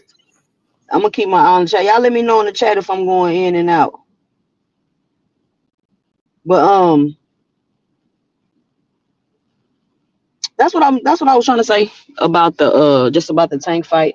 I think it's a good card. And I think he's with the Barry Hunter, his trainer, which is the trainer for his fight, which I don't understand why people really making that a big deal. The fact that Calvin is not going to be the head trainer in this fight. I heard Calvin say Tank knows who to go to for training when I'm going through things. So that makes me kind of put a question mark, like, is Calvin okay? Is he dealing with something that made him be unable to train? You know what I'm saying? To train Tank for this fight. So I don't know, but we shall see. And what's really funny to me is that for 2-3 months, people been telling you and trying to convince you that you don't want to see the fight, that you don't want to watch Tank fight Lamont Roach, you all this other craziness that these people been saying, and the fight breaking gate records is gonna be sold out. Might do 400,000-500,000 pay-per-view buys, which is amazing, because if you haven't noticed, Tank's pay-per-view numbers have been going up and up and up and up and up. And the thought that he needs certain fighters to be able to continue his ascent into superstardom in the world of boxing, I think that is false. The illusion that Shakur Stevenson is his biggest fight, in my opinion, I think that is false also. I think it's a good fight. I don't think that it's his biggest fight, so to speak. I'm really not even sure. What do y'all think Tank's biggest fight would be at 35?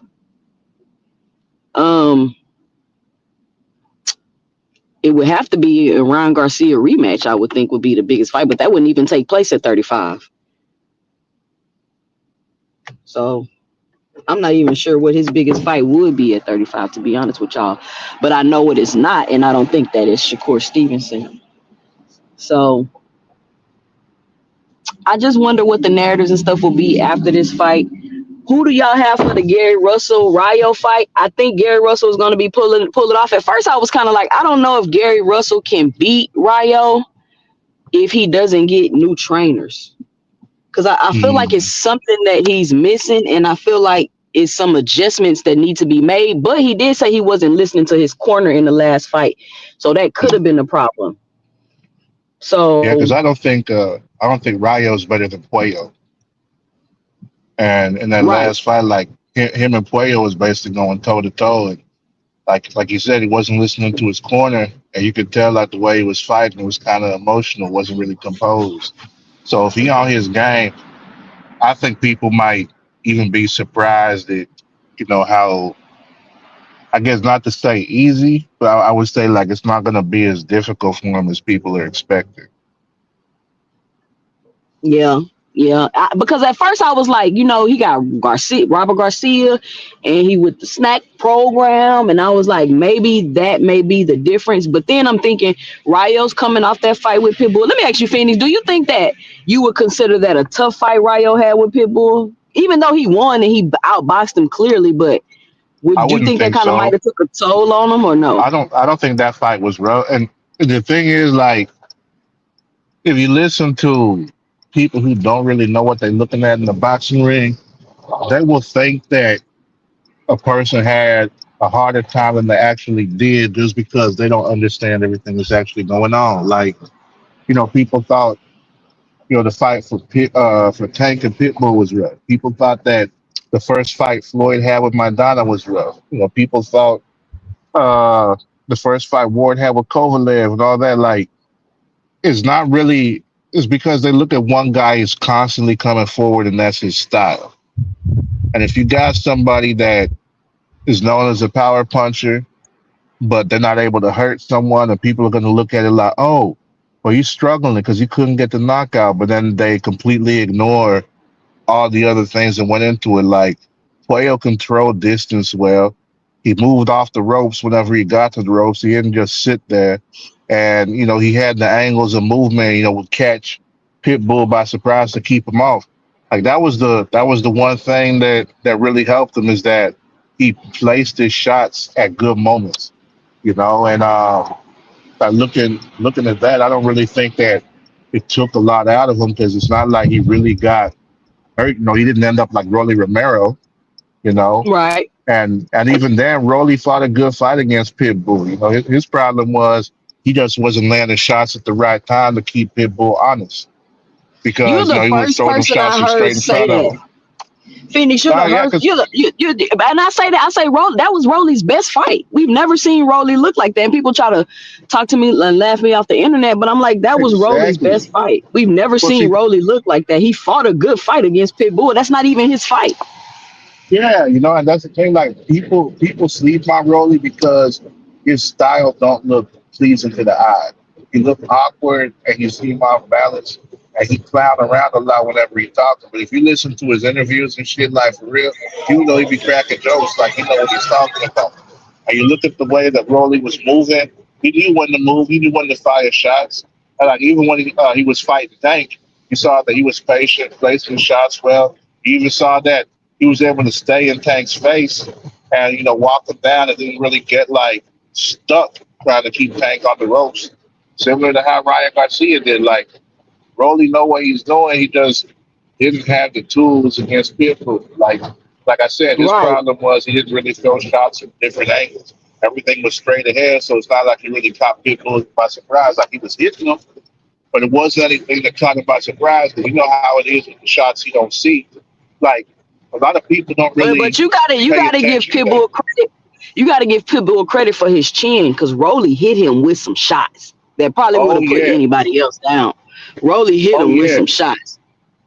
And the thing about that is that, like, with the shots you don't see, like the easiest way I can always explain that to people is like somebody standing right in your face and they say boo and they trying to scare you, it's not going to happen. But it's like when it's a moment you least expecting, like right when you come out the bathroom and walk around the corner and somebody like jump out of the screen, and then like the way that you jump and then like you feel like your heart start racing and shit, your adrenaline start pumping, like that's basically what it is, like getting hit with a shot you don't see. Like, let's imagine the difference of being punched like that. And that's the easiest way you can explain it. So, like, if that happens with a punch, it make you think twice about something. Because it could be a punch that you take no problem, and then you don't see it coming, and then all of a sudden it affects you a whole lot more than you was expecting. Like, especially if you go back and see what you was hit with, and it's like, well, damn. Like, I've had that happen as far, like, this one guy caught me with a jab I wasn't expecting. I didn't know if he threw a right hand or not. I was like, what the fuck was that? I was looking back at it. He was like, oh, he caught me with a jab, but it was mad. It felt mad heavy though. And I was like, huh. So, but yeah, like it's situations like that where people don't really understand like the importance of throwing punches and, going from different angles, doing everything the same speed, same tempo, same power, not changing it up. Like your opponent will get used to that, even if you're doing everything full speed all the time. So that's one of them things where if Rolly work on that, now he'd be a problem for a lot of people. But Rolly is better than people give him credit for. They just talk shit because Tank knocked him out, and because his style looked ugly. That's it. Yeah.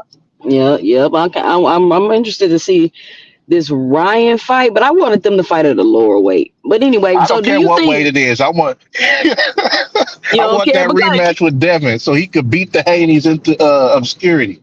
We don't need them in boxing no more. So man, I don't know if we're gonna see that rematch no time soon. To be honest with you, because they see how Ryan was looking solid in them training clips. They seen that he back on his game like he was before he left Canelo's team. Because you remember the first time he left Canelo's team, like Canelo and the whole team was talking shit about him. Like, yeah, he just wasted his talent. He's not taking anything seriously. He don't do shit. He's not working hard. Like, that's what they were saying before Ryan eventually left that camp when he was with them the first time. Yep. That's why I'm surprised he went back. Exactly. So crazy though. Let me tell y'all some real shit though. Ryan Garcia used to be a hell of an athlete, a hell of a trained fighter, but you know what happened? He started getting the big head. He started seeing that he could put forth a little bit of effort and he can get maximum gain out of the effort. And see, that's what happens to a lot of fighters. When they have hold on for a second, bro. When they have so much success easily, AMW box. Oh, that's my boy. Hold on. But see, that's the problem. They have so much success easily. Like Earl Spence, when he started talking about 10%, well, 20% of me is better than 50%, he started letting himself blow up. He stopped putting in the work. Like Javante Tank Davis. Y'all remember he used to blow up like a butterball turkey after every fight. He wasn't putting in the work. I'm just being honest. when you get shit easy, you don't respect it. Like my children. Like my children have never had to work for shit, and they don't understand the value of money. They're so fucking wasteful. So then for the last year and a half, I've been making them earn everything they get. And so now they start to respect money, and they don't waste as much because they understand what it took to get that. And see, Javonte starting to understand that. But one thing I can tell you, Ryan understood that, especially when he got embarrassed in front of everybody getting beat by Tank. And motherfuckers don't realize when you win and you constantly win, a lot of people get numb to constantly winning. Like to keep winning, that's why you see football teams, they be like, they need to lose one time so they can get ready for playoffs. Like you don't never want to go into the thing undefeated because you start getting that confidence. If they get their ass blown out. Yes, but one thing that you can't get used to is losing. And see, that was my motto when I came up fighting. I didn't hope to win every fight. I wanted to go into every fight and not take a loss, because taking a loss is a whole lot different from getting a whole lot of wins, because that loss sits on you harder. So the fear of losing, and that's why I understood in Tank's interview when he said the fear of losing is what keeps him going. Like the fear of everything you have accomplished has gone for naught. And see, Ryan Garcia got that taste and he didn't like it. It's hard to come back from that spot. Earl hard to come back from that spot. That's why if you see fighters, whenever they take their first loss, a lot of fighters, 90% of fighters are never the same once they get that O-took. Because before you get that O-took, you feel like you're invincible. You feel like you can conquer everything. They tell you you can't be beat. And then when you get humbled and beat, that shit takes a hit to your psyche, and a lot of people can't recover from that. That's the problem. That's why they say, oh, he took that nigga O. It's a whole lot different when you take a nigga O than you beating a nigga that's already been beaten before. You feel what I'm saying? And I wanted to touch on something y'all said about El Rayo. El Rayo's about to get his ass whooped by Gary Antoine Russell. I'm going to tell you why. El Rayo's starting to smell his shit, and he's starting to get real cocky. But the funny shit about it, El Rayo is slow. He's good at keeping the distance. But wait, why you think he getting cocky? Yeah, you don't hear the shit that he talk. Look You at must how have he heard what he talking. been saying. Look at how he Like been talking. He's talking real crazy, real greasy. He is talking greasy. Birthday, bro. And I seen one of his workouts. Y'all appreciate that, bro. Appreciate that, bro. I appreciate everybody that wished me happy birthday and everything. Oh, bro, it's cool. But check this out. El Rayo is just 2 fights removed from losing now. I seen the way El Rayo went out there, and Antoine Russell is a pressure fighter. El Rayo went against a pressure fighter and De Los Santos and got put on his fucking ass. Do we not remember that? De Los Santos came out there and put him all the way on his ass. Antoine Russell has better feet and better power than De Los Santos. He a different fighter now. Up. Who is? Rayo. I mean, he don't like, but seriously, he don't look nothing like that De Los Santos Cobra era. Explain this to you. Let me explain this to you. Everybody's a different fighter until they get hit hard enough. You feel me? Once you get hit, you revert back to what you know. And I'm gonna tell you like this: he beat Pitbull. Okay, people are acting like that's an accomplishment. I've been told everybody the secret to beating Pitbull Cruz. Giovanni said, Cabrera showed you that. The dude that just fought Pitbull showed that if you can go past 4-5 rounds with Pitbull, he doesn't have the energy to pursue you anymore. Only thing you have to do is withstand Pitbull for the first 4 or 5 rounds. We just seen his last fight. Was he not gassed the rest of the fight after the first 4 or 5 rounds? So you let that man shoot and that's why Mexican boxers love Pitbull Cruz, because he's going to shoot his load early. He's going to come out there and he's going to throw the kitchen sink, the pipes, the copper.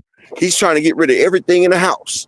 And if he can't get you out of that, then it's over for him. And that's what happened. He threw all that shit at El Rayo, and he didn't have no more energy, and Rayo was able to look great and box comfortably.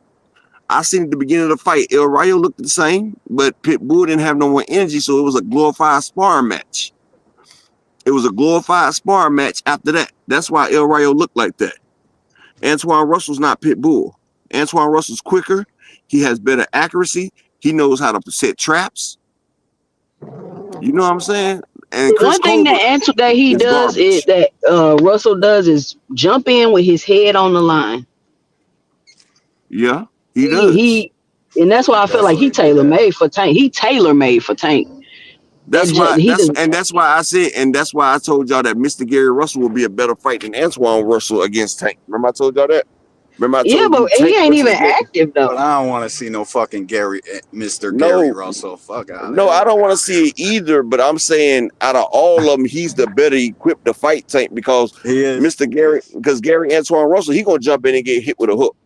Yeah, because he keeps his head all the way on the line. He's like a lightweight version. He's like a lightweight version of Joe Joyce. Don't know how to move his goddamn head. Head is there for you to ping pong, ping pong, ping pong, and you don't want a guy like Tank. I'm surprised he don't get caught more unless he's just quicker than I think. Because I would think he would just. Bartholomew. You didn't see Bartholomew catching his ass? Yeah, that's what made me realize he will, and he didn't make no adjustment. But see, El Rayo is not that fast. Have you not noticed? Everybody says El Rayo is slow. El Rayo is slow, and his power is mediocre. That's true. And Pitbull was also 5'4" as well. You feel me? Of course, a motherfucker gonna look good when you fight a nigga 5'4" that ain't got no more energy. That's like putting your hand on a nigga head and they swinging and they can't get to you. I'm just telling you, you will see that El Rayo. It's like fighting somebody on 3-day notice. I think that's exactly. A great fight, though, bro. It's a 50. It's gonna be a great. It's gonna be a great fight. It's gonna be a great fight. But I tell you, Russell stops this man within 5 rounds. Think so? Within 5? I mean, not 5. Not 5. Within 8 rounds, El Rayo gets stopped. Let me know, cause you know I'm throwing that on the parlay. He not caught in Russell gonna stop him. In the De Los Santos joint. You say what? I think so too. I think Yeah, because I feel like El Rayo, his pride, you cut out, bro. But El Rayo's pride, once he gets hit good by Antoine Russell, he gonna want to try to get his get back. He gonna try to get his get back. He done fell off, okay. But he's gonna try to get his get back. Yeah, Pitbull has more fans than Rayo because Pitbull's fight. What's wrong, Phenomenal? I mean, y'all might don't see it, but Antoine Russell is gonna push. He gonna press the gas on El Rayo, right? He gonna press the gas, and he's quick. See, he's more athletically sound than El Rayo is. That's the thing. I didn't mean to say 5 rounds. I was thinking about the J-Rock fight, Phenomenal, because Yornelis Tellus is about to get motherfucking damn J-Rock the fuck up out of there. He don't even want to be there. What do you think about that, 2 Cent? I'm on a phone call. Give me 1 second. Okay, it's cool. But El Rayo, like I said, I seen El Rayo struggle with motherfucking prime time. And El Rayo ain't got no type of chin. Like El Rayo caught De Los Santos and then De Los Santos caught him. Hell, El Rayo he struggled with a weak ass Chris Colbert. Now, Antoine Russell is one of the more aggressive and power punchers at 140. Antoine Russell is quick. El Rayo's not going to really use that size, even though Russell does have a small reach because he got the little T-Rex arms. But Antoine Russell has made a habit of getting in close. Okay, D1, that's cool. And I'm just thinking Antoine Russell going to step on that man. Antoine Russell trying to get a unification match with Puello. They're going to try to fight again, but both of them going to have belts. And that's why I said El Rayo made the biggest mistake in his career. You had a chance to fight Tank Davis. All right, I'm back up. Now I'm saying he had a chance to fight Tank Davis and get 8 figures. But now you about to get knocked out for 6 figures. Like you about to get knocked out by Antoine Russell for less than $1 million. And see, that's why I say fighters got to bet on themselves. Why you think he ain't take the fight? You think they wanted it at 35 or because I heard they wanted it at 35 and he didn't want to go back down. I heard they could have did a catch weight. But still, I believe that. Even if it was at 35, nigga, you've been fighting your whole career at 35. You feel what I'm saying? Like for 8 figures, I will cut that weight for 35. I'm sorry. Like people don't realize, and see, this is the thing that people want to realize. It's called the business of boxing, right? So you're gonna get anywhere from 300 to 600,000 for a title defense against Antoine Russell, right? So you feel me? So you're gonna get that right there. So let's just say you average 500,000 a fight. You're gonna have to get about 10 fights in to make 5 million, right? And in them 10 fights, it's not guaranteed you're gonna win them fights. And that's about a 5-year run, right? You can get in there with Tank Davis, and you're gonna get at least 10 million in one go walk. And you have a chance to be the face of boxing if you beat this man, for one.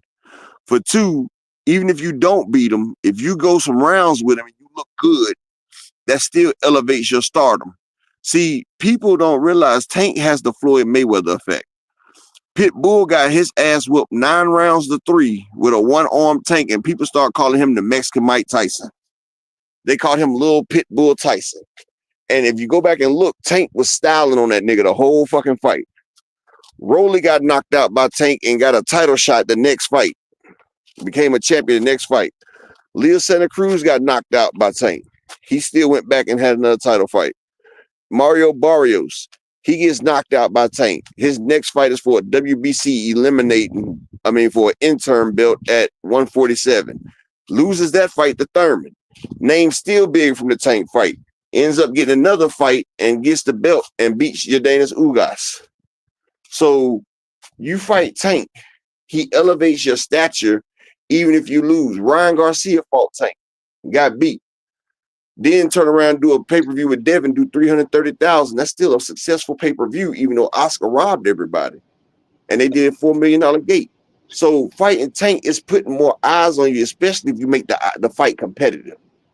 Like and what you not to cut you off, but what you also not saying, Upper, is that the opponents that he's fighting are able to go off and do these things because they're actually real opponents. They actually are talented and undefeated fighters. They're undefeated fighters or fighters with 1 losses that are actually great in boxing.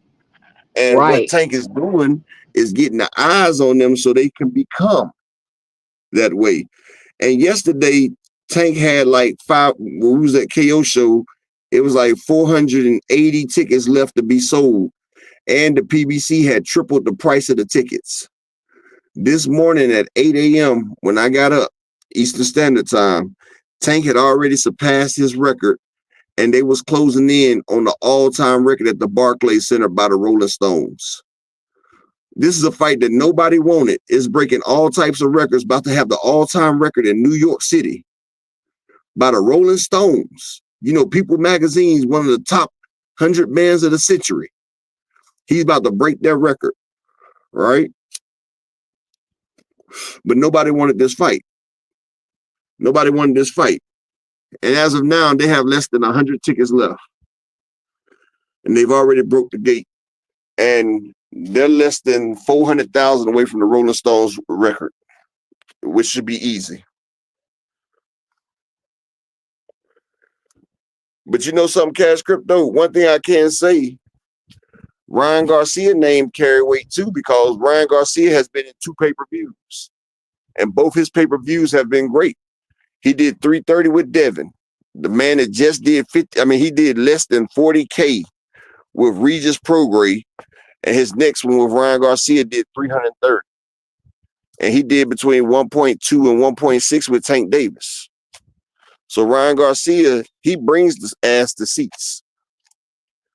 Ryan Garcia also brought over 1 million subscriptions with his Duarte fight. It wasn't pay-per-view. Ryan Garcia got paid $5 million for the Duarte fight and got DAZN almost 1 million subscriptions. I did a live stream a long time ago talking about Ryan Garcia and how 4.8. I think it was a picture of him and Mayweather, and I was saying, you know, Ryan got the new blueprint for boxing with the build your social media presence, and what he's doing is he goes right, like he's good enough to compete with all the elite fighters, and if he catch you slipping, he will beat you. Now, he's not an elite fighter himself per se, but he's good enough to go around, fight them all. He can lose to him and still keep his status. Because people, Hold on one second. Cash Crypto, Devin and Ryan's gate was between 4.4 and 4.8 million. Let me ask you a question, 2 Cent. Why is he not an elite fighter? What makes him not elite? what I think it's some fundamental things that I feel he lacks, Like what? and I think his footwork could be better, and I think his defense could be better. When he got with Okay, Derek, he did work on that jab, and he did start setting up that hook more, which was okay. You some things know, I thought at he needed first, to improve. okay, when he got with Derrick James, he not only increased his footwork and his defense and kept his hands up, he also increased the pressure and the power of his right hand, which made him a Yes, he dual did. threat puncher now. It turned him into a dual threat puncher. And when Ryan Garcia is in shape, his defense has been good. His footwork is amazing because he's able to track him down. If you go back and look at the Tank Davis fight, that man had Tank in the worst position I've ever seen Tank in the career. Remember, he had Tank pinned to the ropes in the corner, and Tank, he was throwing them things that Tank had to try to get up out of that Yep. thing. Remember, he was pushing the gas on Tank. He had Tank on the back foot, and Tank was trying to get away, and the Tank knocked him down when he threw that damn hook, and he landed right before Ryan. So I can't say that Ryan's not elite, because if I put Ryan at 140, I got him clearing out the 140 division. I got him stopping the 140 division. Oscar Duarte is a hell of a fighter. You see he's beating shit. And Ryan Garcia, C-ranked Ryan Garcia. And this is why I hate when people say Ryan's not elite. They say Devin Haney was the end-all be-all, right? Devin Haney was the future of boxing. He's the dream, right? Now check this out. Devin Haney came to that fight in great shape. Devin Haney was full. He was good. Devin was in one of the best weights he ever been. He was rehydrated up. Devin was boxing beautifully. He was boxing that man. Ryan Garcia came to that fight out of shape. Ryan, now you say he's not elite. Ryan was able to keep Devin back, keep him off, and catch him with that left hook. Boom, rocked him. He was able to buy his time and fight in spurts and beat the shit out of Devin. So for us not to say that Ryan Garcia is not elite, then we're not giving boxing its justice, because even though he was out of shape, he still put on a masterclass performance against a fighter that they say is top 5 all pound for pound. They tried to say he was probably the best pound for pound. You know, a former undisputed 2-division undefeated champion. Ryan made him look like the C-class fighter that they said he was. He was timing Devin. He was catching him. He was taking breaks. Devin couldn't do nothing with this man who fought only 20% of the fight. If you go back and look at the fight, Ryan only fought 20% of the fight. He was tired in the first round. And then they talk about PEDs. No, the nigga was tired. The nigga was turning around getting the back massages from Devin. Devin was hitting that man in his liver, in his kidney, everything. And Ryan was sitting there taking it. And then he'd turn around and fight him off. Boop, boop, boop, boop. Catch him. Drop him. Boom. So we can't say Ryan's not elite. But if Ryan puts in I his don't know. work, It's to me, it's hard to give Ryan that elite title though. Just I feel like it's something. You're right, but I still just feel like it's something Ryan missing that's not making me feel like he's elite.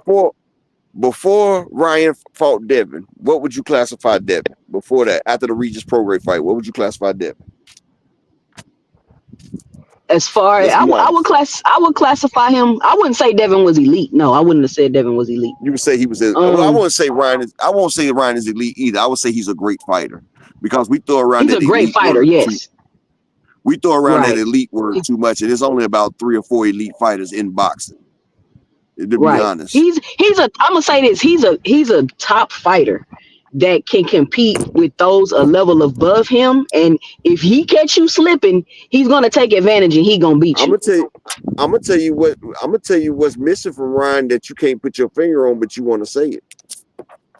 You want me to tell you what it is that he's missing? Dedication. His dedication to the sport. Work ethic. Exactly. The man don't put in the work that he needs to put in sometimes, and he plays around too much, and he's always being goofy. He lacks focus. He lacks dedication. That's why you couldn't put your finger on it, because you can't say it's nothing physically. Because the man is a very physically gifted fighter. He got some of the fastest hands in boxing, and he has fast feet. The man, he knows how to box. He's been doing it for years. The only problem Ryan has is his IQ, his mental. Because Ryan lets himself get easily distracted He doesn't put in all the work that he should do, and that's the only fault I have with Ryan. But when he was with Derrick mine James, too. Derrick James had him focused. Now he's But back over there with. after I felt like after he didn't take that tank fight serious, I felt like okay, right, this is as far as Ryan gonna get. He gonna Oh fight no, until he he took it get beat. serious. No, he The took tank the tank fight, you fight think so? serious. Oh, he was very serious. Ryan was in the best shape ever for the tank fight. The man was in so much shape Man, he was able to eat a piece of pizza before the weigh-in. So he was in shape. He was in I great don't shape. know. I felt like You every didn't see time I how he. seen Ryan for that tank fight, he was at the crib working out in the garage. I'm like, why is he never in no gym? Him and the You trainer know was getting why? into it. That's called mind games. That's called mind games. Ryan was in great shape. That's how he was able to last as long as he did. You didn't see how he was pressing Tank, how he was able to keep that pace up. Ryan, he took it. He made weight. The man. That's the last time Ryan has made weight. Who Israel? Salute, King. Exactly, phenomenal. He was in great shape. Ryan made the 136-pound weight, so he was in shape. He ain't made that weight since the Tank fight, 2 Cent. He ain't made that weight since. He ain't made weight since. He ain't made weight Yeah. since the tank fight. Nah, he No, ain't, but because he was 142, 144, 148. Like, yeah, he ain't made shit. yeah, I'm interested. I'm interested to see this Rolly fight. I think Rolly gonna be too small for 47 maybe, but we'll see. Nah, Rolly's a big guy anyway. You heard what Tank said. Rolly was the biggest guy he fought. Rolly's a big guy. Rolly got to cut a lot of weight. Rolly walk around about 160. Damn. And Tank said that was the hardest hit he'd been in the ring with. One thing And about it, I don't see his other contemporaries fighting punchers and shit like that. Who else out of his contemporaries who fighting punchers? He didn't fought Ryan. He didn't fought Rolly. He fought Pitbull. Who else fighting punches like that? none of them, because they not punchers None of them. themselves. Because they're not None of punchers them. themselves. But Ryan has fought Oscar Duarte. He's fought Tank. Ryan's done fought punchers. And see, that's why Ryan Yeah, Ryan ain't gonna fight get punchers. beat by. That's why Devin, Shakur, and them can't fuck with Ryan, because they ain't got enough power to make Ryan respected.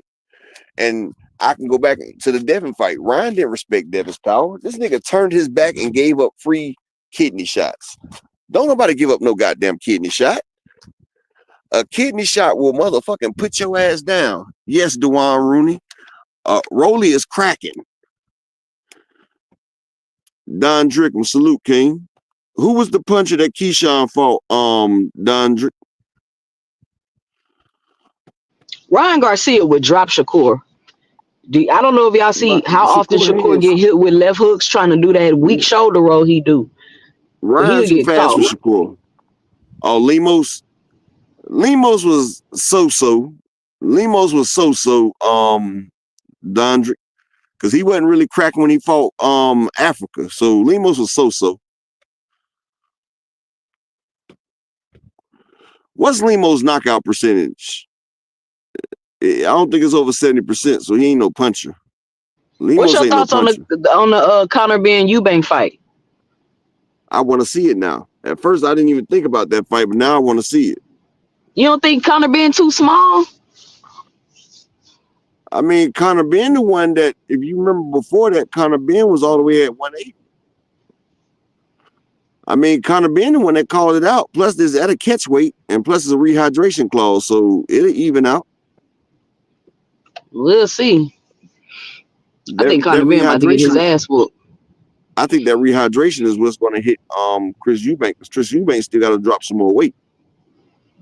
See, Conor Ben is right there at the weight. Chris Eubank got about like 10, 15 pounds he still got to lose. And I could tell they getting paid good for this fight, though. Now, Eubank was just going in on Eddie about the contract negotiations. Yeah, sell Capri Cola. Well, if he's able to waste motherfucking eggs, he got to be getting paid good. Shit. Eggs expensive as gas out this motherfucker. He wasting eggs, he got to be getting a good ass contract. Wasting that shit. I know, right? Hey, that was diabolical the way he slapped him with the. That was mad disrespectful. I don't know if I would have made it up at that press conference. Exactly. And then the picture with the egg still on that nigga face, bro. I was like, whoa, that shit right there. Like, he got all the yolk. Look at that shit. Look at that nigga shit, dog. Oh, I know he mad. It's on his earlobe. Look how mad he is. Look how mad he is. That's not scripted right there. That's real rage right there. And he was trying his hardest to get to them motherfuckers, boy. Hey, it was like 5 people holding him back. That nigga got smacked with salmonella.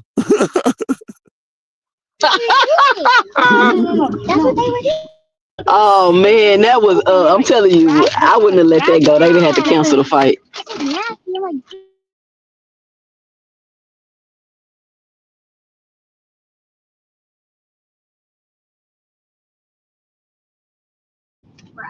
Hello?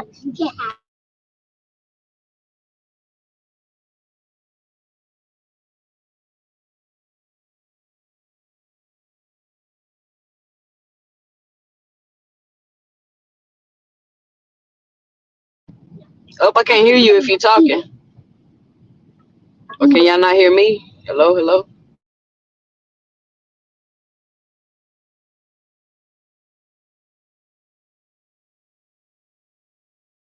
Oh, I guess Upper must have fell off then. Can y'all still hear me? But yeah, listen, that I'm all for a great push or a shove or something like that, but you walked up to me and smacked me with an egg. He did it so calm too.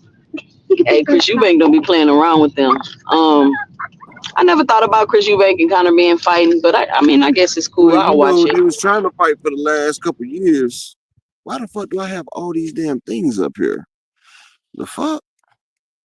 Hold on.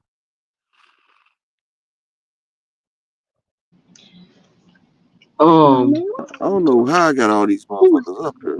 Hold on.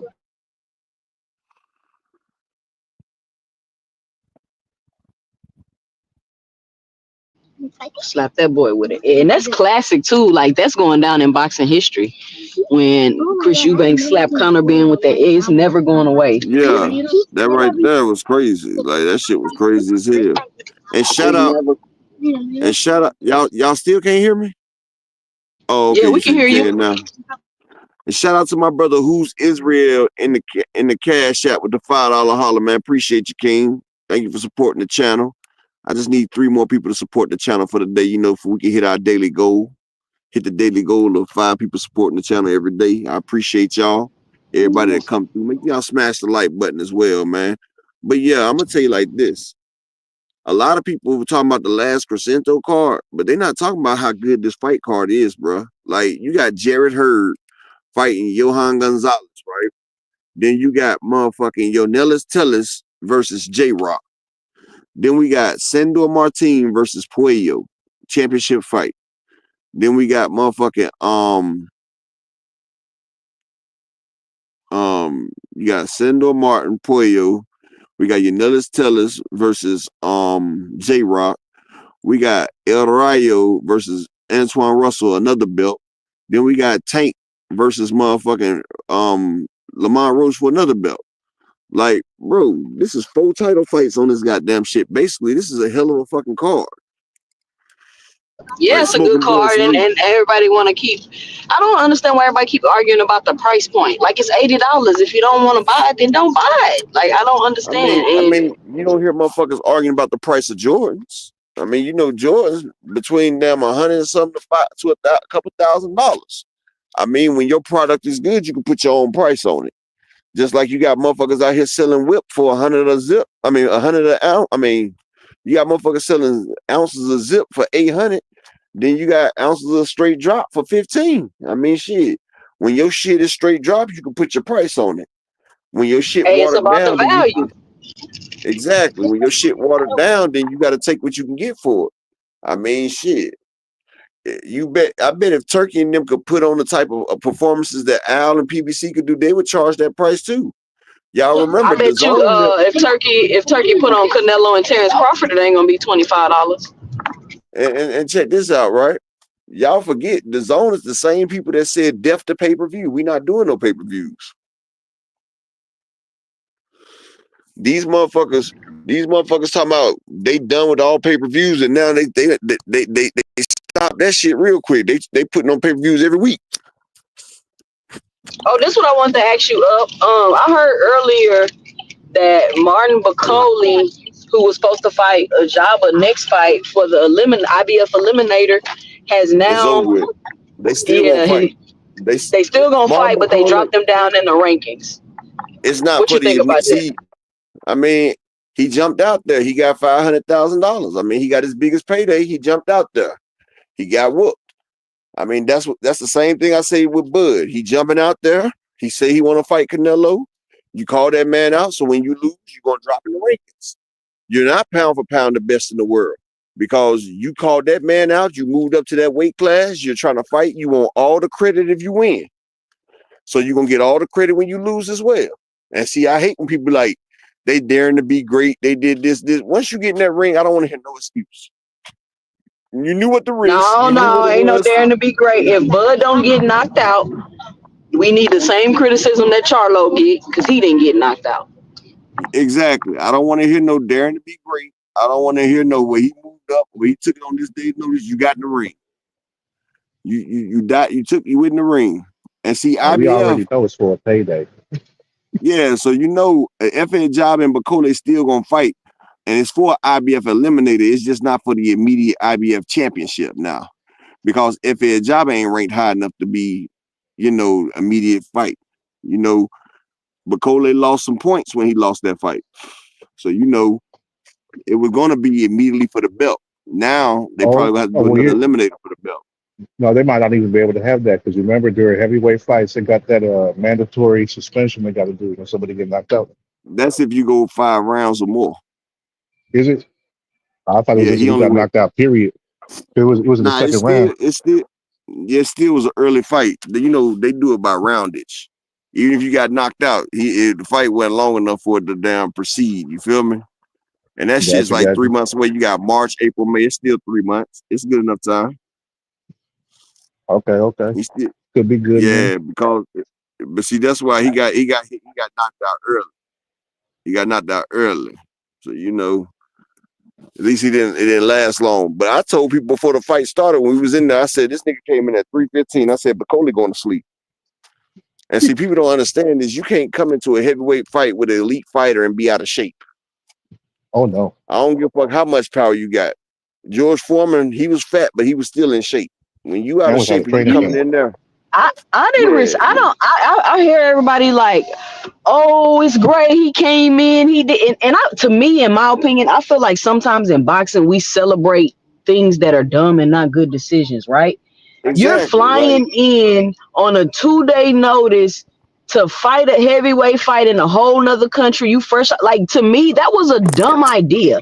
And But I he feel did it like for the he must money. have been advised wrong because you've been fighting what, 11 years, however long you've been fighting, trying to wait for your moment to get to these title shots. I'm sure you've been having trouble finding fights because people ducking you because you knocking people out nah, and all this other stuff.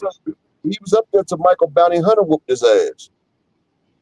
Yeah, Remember he and got then now you back in position. You got tricked out your spot over a couple $100,000 when what you is can his get biggest this belt payday and be though, big? making millions.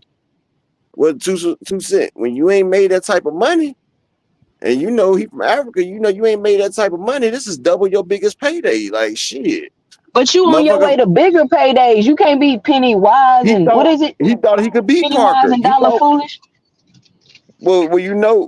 he seen Joe Joyce knock out Parker, so he was like, shit.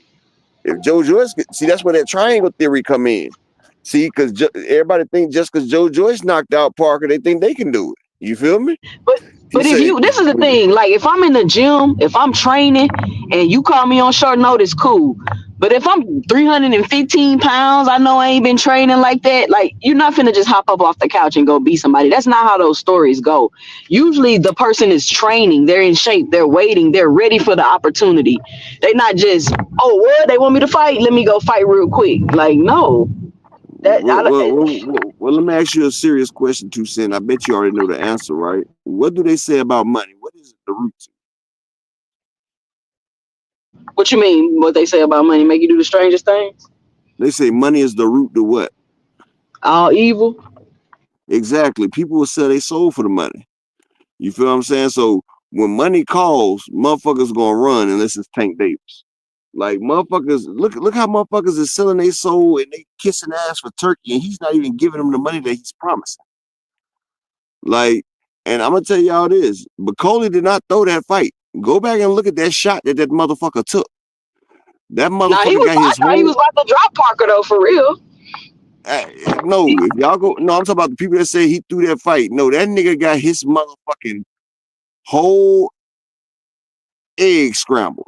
He got his whole egg scrambled when he got rocked.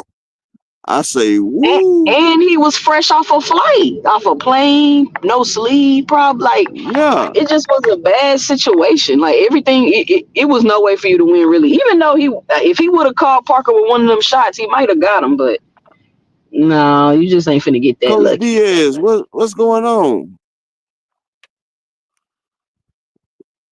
I guess Coach Diaz in Oakland upset or something. Damn, what the fuck I said? DeJuan, he didn't throw that fight. That motherfucker went in that fight without no goddamn training camp and everything, got knocked out. Exactly, Windy City. Anybody that boxes,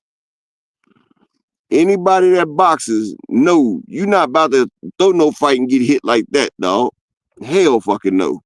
If I'm throwing a fight, I'm not about to take no goddamn shot like that. Like, bro, that shot shook that nigga whole goddamn motherfucking cerebellum. Like, that nigga, he tried to step forward like he was going down a step. And he was like, what the fuck? And he couldn't get that shit back together. That nigga got rocked. His equilibrium got fucked up. He couldn't even stand up straight. When he got up, he barely was able to walk to the corner. Bruh, DeJuan, y'all go back and look, right? That motherfucker, y'all listen to the way that shit sound. He said, I said, oh shit, that shit sound like two rams bunking each other. That shit was like, I said, oh. And I said it when we was, anybody that was in the Discord, I said, he out. Before he even started dancing, I told everybody the thing. And they was like, what you talking about? Up? And then he started doing that little shaking dick and he went down. I seen it when he got hit and I heard that shit. He caught that nigga flush when he was trying to hook. Man, that nigga was trying to throw a hook and Parker sent one right down that motherfucker at 95 mile an hour fastball. Exactly, ABZ. He hit that nigga. I said, God damn, he's out. And they talk about, nah, Barclay what's wrong with Barclay? That nigga got hit with that fastball. That's what's wrong with him. Shit. That nigga just got motherfucking goddamn Christian Dior. He Christian that nigga. Hey, DeJuan Rooney, the way it looked he was falling, that's a man that's out of it and doesn't know he's out of it.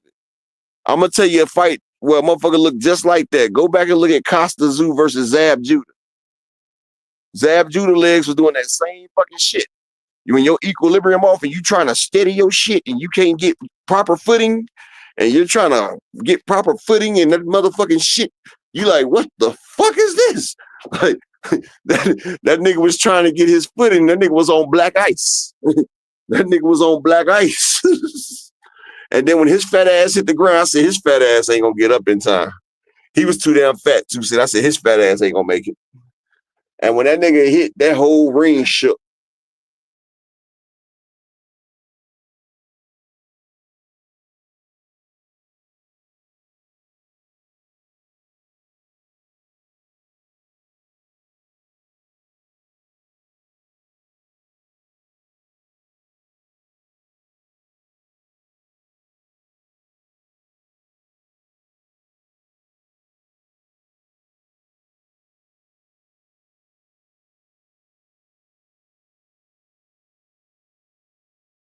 I feel like if he had a full training camp, J.A. Dixon, I feel like Barclay could probably get him if they had a full training camp. That nigga was 50 pounds.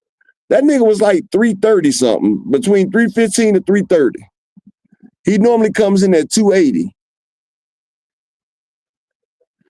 He normally comes in at 280. That nigga was fresh off a buffet. He ain't even started. He was still eating good off his last win. That nigga was fresh off a fucking buffet. And then he had just landed. Ain't even had time to acclimate. So, do we know what happened to Dubois? Whatever his name is. Dubois? Like, Dubois said he got sick, but It was You his said you stomach. getting sick? Well, you know, a lot of people's getting sick up there. Hell, I don't know what the hell going around up there. I'm It about to probably was say, that meeting when they invited everybody into that Auntie office. Auntie Sco say a lot of people got sick up there, but they not saying, they keeping the shit under wraps. They not really saying what's going on. because And they say you don't have the hand of turkey. You can't say nothing. I think things happen and go on there, and we don't know because they're either not allowed to say it or whatever the case may be. Because I think that's what Auntie Sco was alluding to. I know a lot Oh of yeah, people don't when you over believe there, Auntie Sco or whatever the case may be, but I think they it's some control the truth to some of media. the stuff he's saying. They control the media over there. You say anything wrong, they'll lock your ass up. They got a damn American reporter over there got 30 years for saying the wrong shit. Like when you in them countries right there, You they got to make sure you control what back gets home. put in. Yeah, you got to make it back home before you start talking your shit, or you ain't gonna make it back home.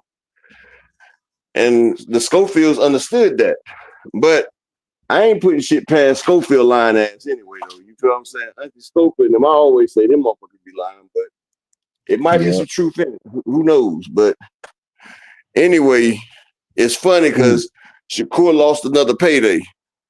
Well, I want to say Shakur lost something another about that. payday, and if Tank do what I think he about to do and take that fight from Shakur, that's gonna be a boss move, but it's gonna be fucked I up. don't think Shakur was even gonna fight that fight though. I don't think he want. You get what I'm saying? I don't think he wants to fight that fight. Like, we gotta really. This is what I feel. I feel we're being told one thing about Shakur, but when you look and see the reality, it's completely different, right? Oh hell yeah!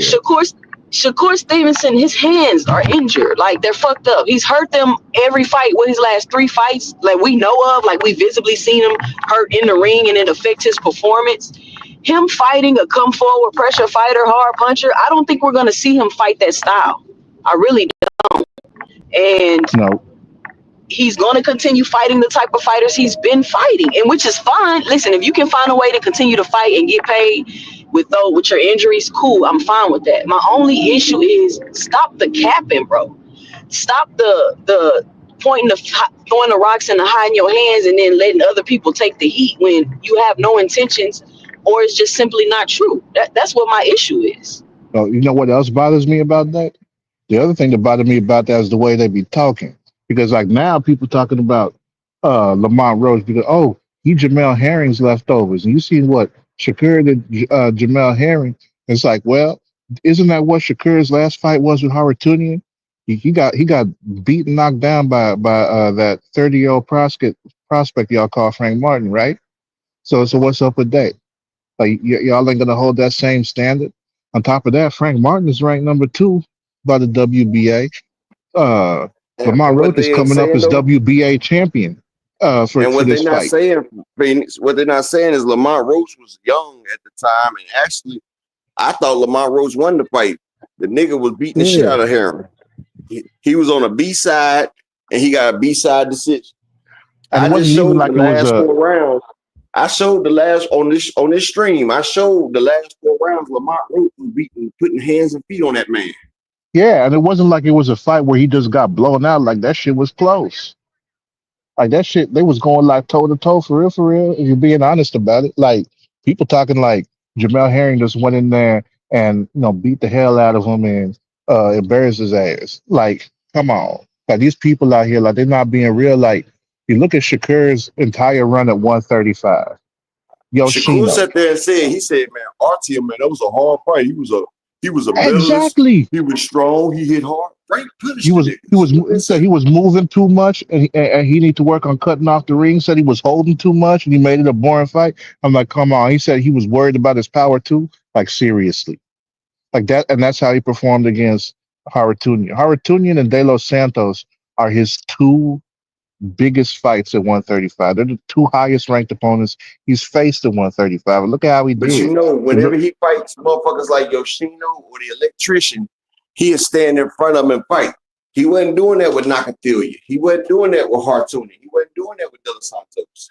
No, no.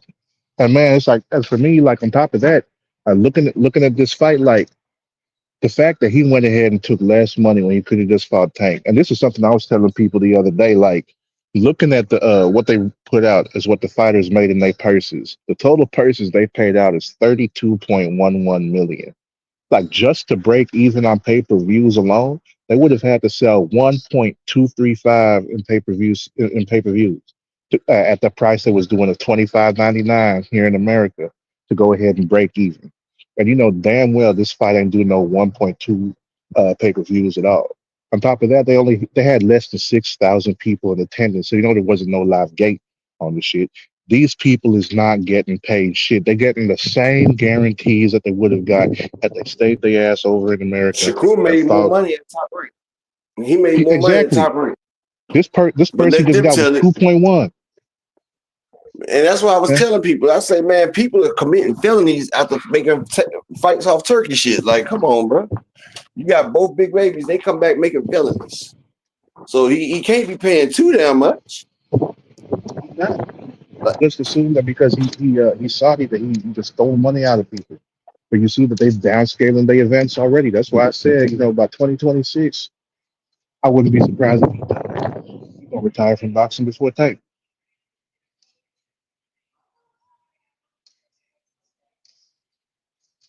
But sure, that's all I got for you today, though, man. I got to go ahead, hop off, take care of a few things before I go grab the kid.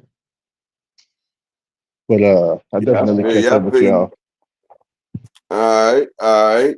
Yeah, he's been excited to go ahead and. I think she hopped off. I was saying about the kid, he's been excited to go ahead and finally try out his new boxing gloves. I'm like, sure, I'm gonna take him to a workout with me. Got him his first pair, so he about to start training. Oh, that's adorable. Oh yeah, he been coming to the boxing gym with me since before he even turned 1, because he was walking already. So you know he been up in there, be doing the workouts and stuff. Like, so it'd be funny seeing like a little 1-year-old doing push-ups better than the adults. So yeah, That's it's what's dope. up, bro. I'll get up with y'all later. All right, Pimpin'. All right, Phoenix, peace out. Yep. All right. Hey, last call. Can I get 3 people to support on the grind? I just need 3 more people to support the grind for the day. Can we get 3 more people to support the grind before we close it out for the day? 3 more people to support the grind for the day. But what I was like we were saying, though, 2 cents, like people, they always try to make the narrative fit. They try to make the narrative stick. And then when you don't go with what they saying, then you a tankomaniac, or you a meat rider, or all this shit right here. But when you tell the truth, just like he just said, they putting all this money in investments, and they keep coming out in the red. Like, you don't have to put $10 million in investments in a $5 million fight. You feel what I'm saying? You don't have to put $30 million in investments in a $15 million fight. The PBC will put in $10 million in investments in a $100 million fight. And people wonder why they stay getting cheese. That's why Turkey wants This to is work where I with think people don't realize. They're like, oh, y'all pocket watching, you worried about the money. It's not necessarily like, yeah, but it's like, but it's like the money is not just about, oh, you got to make money. The money is the measure of how well you're doing. So if you're not making any money, then that means you're not doing well. So y'all are telling me we're doing these great cards. These the biggest fights. This the best card of the century. But when we go to measure if it's what you say it is, those measurements aren't adding up. And that's why we talk about the money and how it's losing money. Because if you're losing money, then you're not doing a good job. And I do understand when you new in the business and this and that, you may lose money, you may have losses, but you're not making any changes. Well, I guess you are making changes. You did downsize. So he is downsizes and trying to make the changes. But the point is, the money is showing you how many new eyeballs you're getting on the sport, how many new people you bring into the sport, how good these cars are that you're putting together. That's what the money measures and shows you. So when we saying he not even making no money, it's not like, oh, he rich, he a billionaire, he don't need the money. That's fine. But the money is the measure of how good your event is doing. And they're obviously not doing good if they're not making any money. And that's what people don't understand when we try to say that. You know how they say he rich, he a billionaire, he don't need the money, right? MC Hammer was rich. He was rich. He had money out the ass. What happened when he kept losing money? He went broke. What about Mike Tyson? Mike Tyson had so much fucking money when he was fighting. He done got broke twice. It don't matter how rich you fucking is. If you continue to lose money, you will become broke. The Zone has gotten $1 billion bailout twice. Name one company that is still around that continues to lose money without turning a profit. I'll wait. That's what I'm saying. And then they're saying that it's the government. So that's even worse. Like, I don't even think people realize that's even worse. And I think this is my issue. The reason why I'm so interested in the turkey thing is because I've studied and really got into the corruption of boxing, right? I don't talk about it a lot because it's over a lot of people's head. But when I look at Turkey in this situation, this whole thing is primed for corruption. I don't understand why people don't see that. This is primed for some corrupt shit to be going on. And for the Zone to be billions of dollars in debt, getting billions of dollars injected into their company, not ever being profitable, lying about numbers, saying you got this many subscriptions, but you doing this many pay-per-views. Like, it's a lot of crazy stuff going on over there. And when you try to talk about these things, they just want to reduce you down to being a Tankamaniac or a Tank fan. The only people that got issues with Turkey are Tank fans. No, this ain't got shit to do with Tank or the PBC. It's called common sense. This is about them literally telling you they want to take control and take over boxing and move it all to Saudi Arabia. They literally told you that's the end goal. But y'all only focused on what's going on right now, right this second. Like, dude, like, it's crazy. Why are we worried about something that ain't happened yet? So you want to wait till it happens to, like, what? You know, what are we talking it's like a magician. A magician, a lot of these magicians don't do real magic. They do sleight of hand. And that's what Turkey doing. He telling these people that they're going to get such and such money. But in the end, they still getting less than what they've been getting. But the fact that he said they would get it, it got them like, well, he said we would. Like, motherfuckers are not realizing that they're getting booked. They're getting But then it's like how them women go get them BBLs and then something go wrong, but they too embarrassed to say something. So then now they partner going to get a BBL because you ain't told me what was going on because you too embarrassed. So y'all going over there getting promised this money and you ain't getting it. But you ain't finna come out and say, or you can't come out and say, hell, they ain't pay me what they said they was gonna pay me. You signed a non-disclosure. Yeah, so it just keeps perpetuating over and over and over. So and then it becomes a cycle. Now, or he paying them in subsidiaries. Like, we're gonna give you this crypto coin. You can't use it yet, but you gotta let it build, and that's gonna be your money in a couple fights. And that's why I'm even though Auntie Skull may be lying or whatever the case may be, he's been the only person to say anything. And he barely want to say that, but he feel like I'm gonna say something though. So I don't know if he lying or not, but people over there getting sick, they not telling you how many people getting sick, they not telling you why they was sick. It's weird to me. Chris Eubank just came out and clowned Eddie Hearn about how Eddie Hearn was telling the public it's a 60-40 split, and even though he cool with the money, that ain't true what you were saying, that ain't how the negotiations went, and Eddie Hearn kept trying to cut him off and not let him talk. Exactly. Like, there's a lot of bullshit, and the promoters are in on it because, see, they get their money.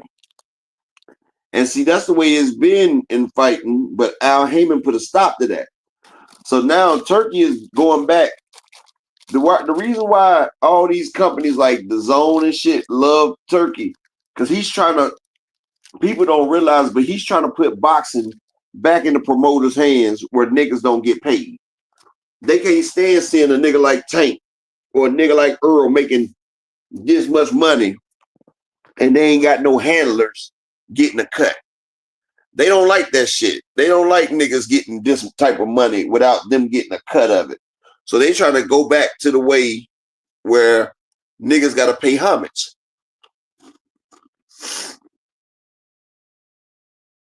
Well, that's I don't know. It's something weird with the zone. It's just something weird over there. I can't put my finger on it, but Eddie Hearn has touched too much money to not have. Well, I guess they say Anthony Joshua his only quote unquote star, but they We not got building Boots those. Ennis. But he didn't do it. He just got Boots. He acquired Boots, just like he acquired Shakur. He didn't build them. What fighters Mm-hmm. has he built? None. None. And I just feel like Eddie Hearn fighters always fucking losing. Conor Ben about to get in there again and probably get his ass whooped by Chris Eubank. Another one of Eddie fighters taking the L Chris Eubank about to punish this nigga. badly.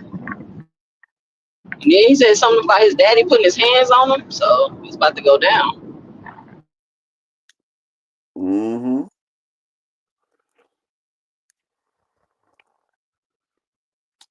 Phenomenal said he got something for you to read, 2 Cent.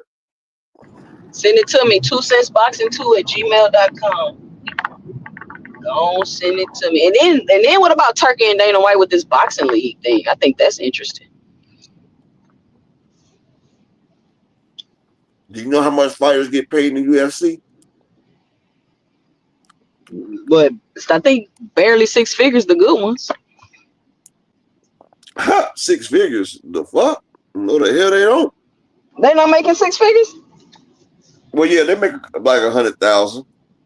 Yeah, but they What ain't getting Dana no White real. and them make? Like Conor Ben was the first UFC fighter to make $1 million in UFC, and that's because that was after the Floyd Mayweather fight. Why you think all them UFC fighters calling out boxers to try to get that payday? They don't get paid shit in the UFC, and they be fighting like hell. Well, this is the structure that a lot of the fans are calling for. I hear it all the time. If boxing Exactly. was more like the UFC, and I'm like, why do y'all keep saying that? Y'all concerned about the fighters going to Turkey and getting their biggest bag, but at the same time, you want a structure like the UFC. You're not gonna get big bags and structure like the UFC. You got to pick which one you want. You about to get raped just like WWE.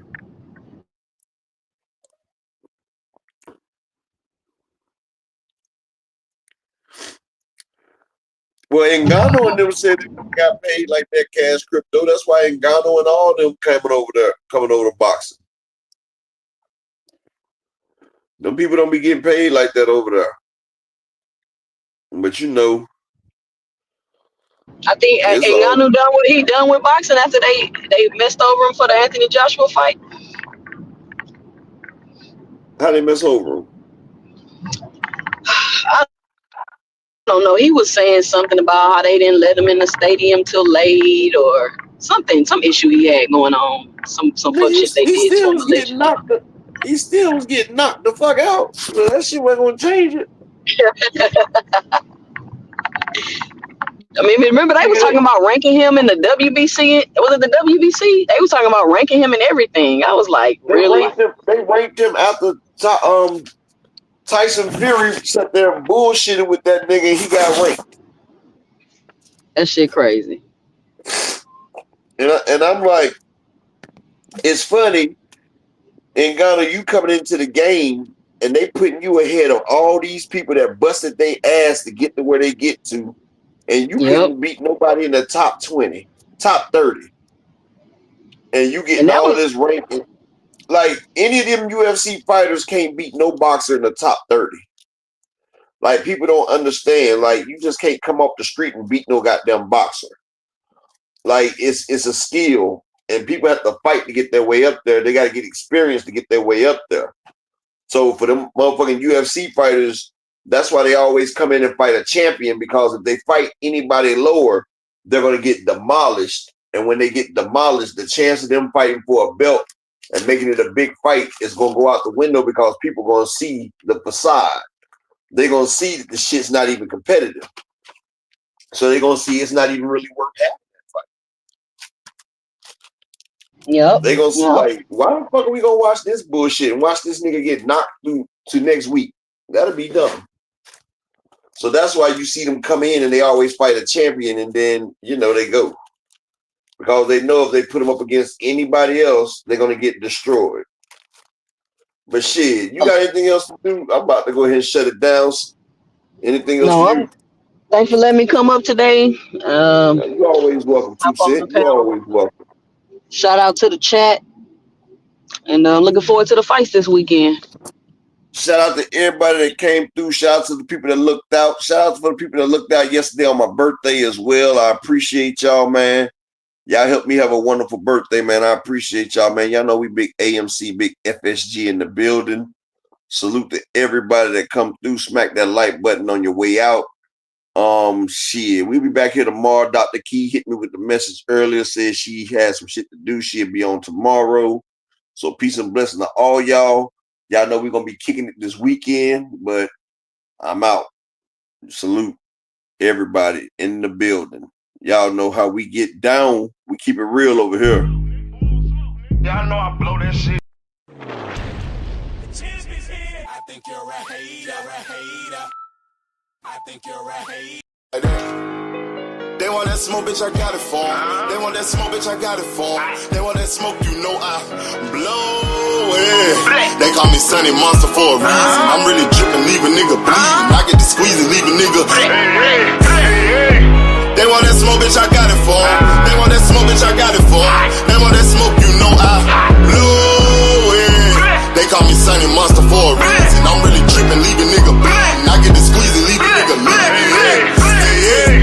Raw Molly got me all up in demon mode. Mouth moving like I done put clean in my nose. Tryna catch me a op, I can leave with some hoes. He standing straight up, watch I make him lean with this pole. Would've thought he was closed, how that heat made him fold. Thought it was a game, he won't think no more. His brain's gone, nigga. It be exciting when I get to striking. Guns sound like thunder, hit you like lightning. Fight for your life, we don't do no fighting. We really hit it, nigga. We worse than savage, they calling us Vikings. Police be riding, we still be sliding. Told you we hitters, remember the time. They want that smoke, bitch, I got it for 'em. They want that smoke, bitch, I got it for 'em. They want that smoke, you know I blow it. They call me Sunny Monster for a reason. I'm really dripping, leave a nigga bleeding. I get the squeeze and leave a nigga bleeding. They want that smoke, bitch, I got it for 'em. They want that smoke, bitch, I got it for 'em. They want that smoke, you know I blow it. They call me Sunny Monster for a reason. I'm really dripping, leave a nigga bleeding. I get the squeeze and leave a nigga bleeding.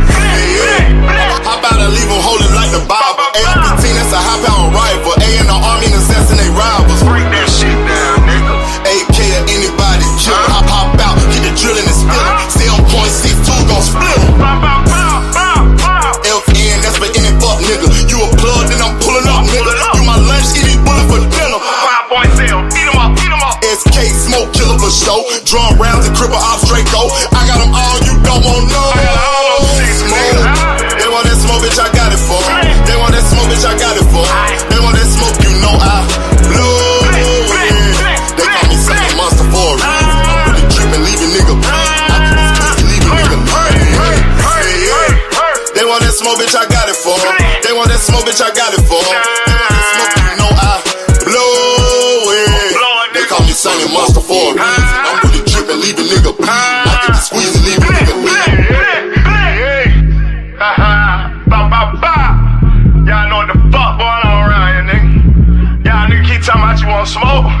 You can't catch me on social media, my nigga. I'm in the street with it, you dig what I'm saying? Nigga know they gotta kill me or die, nigga.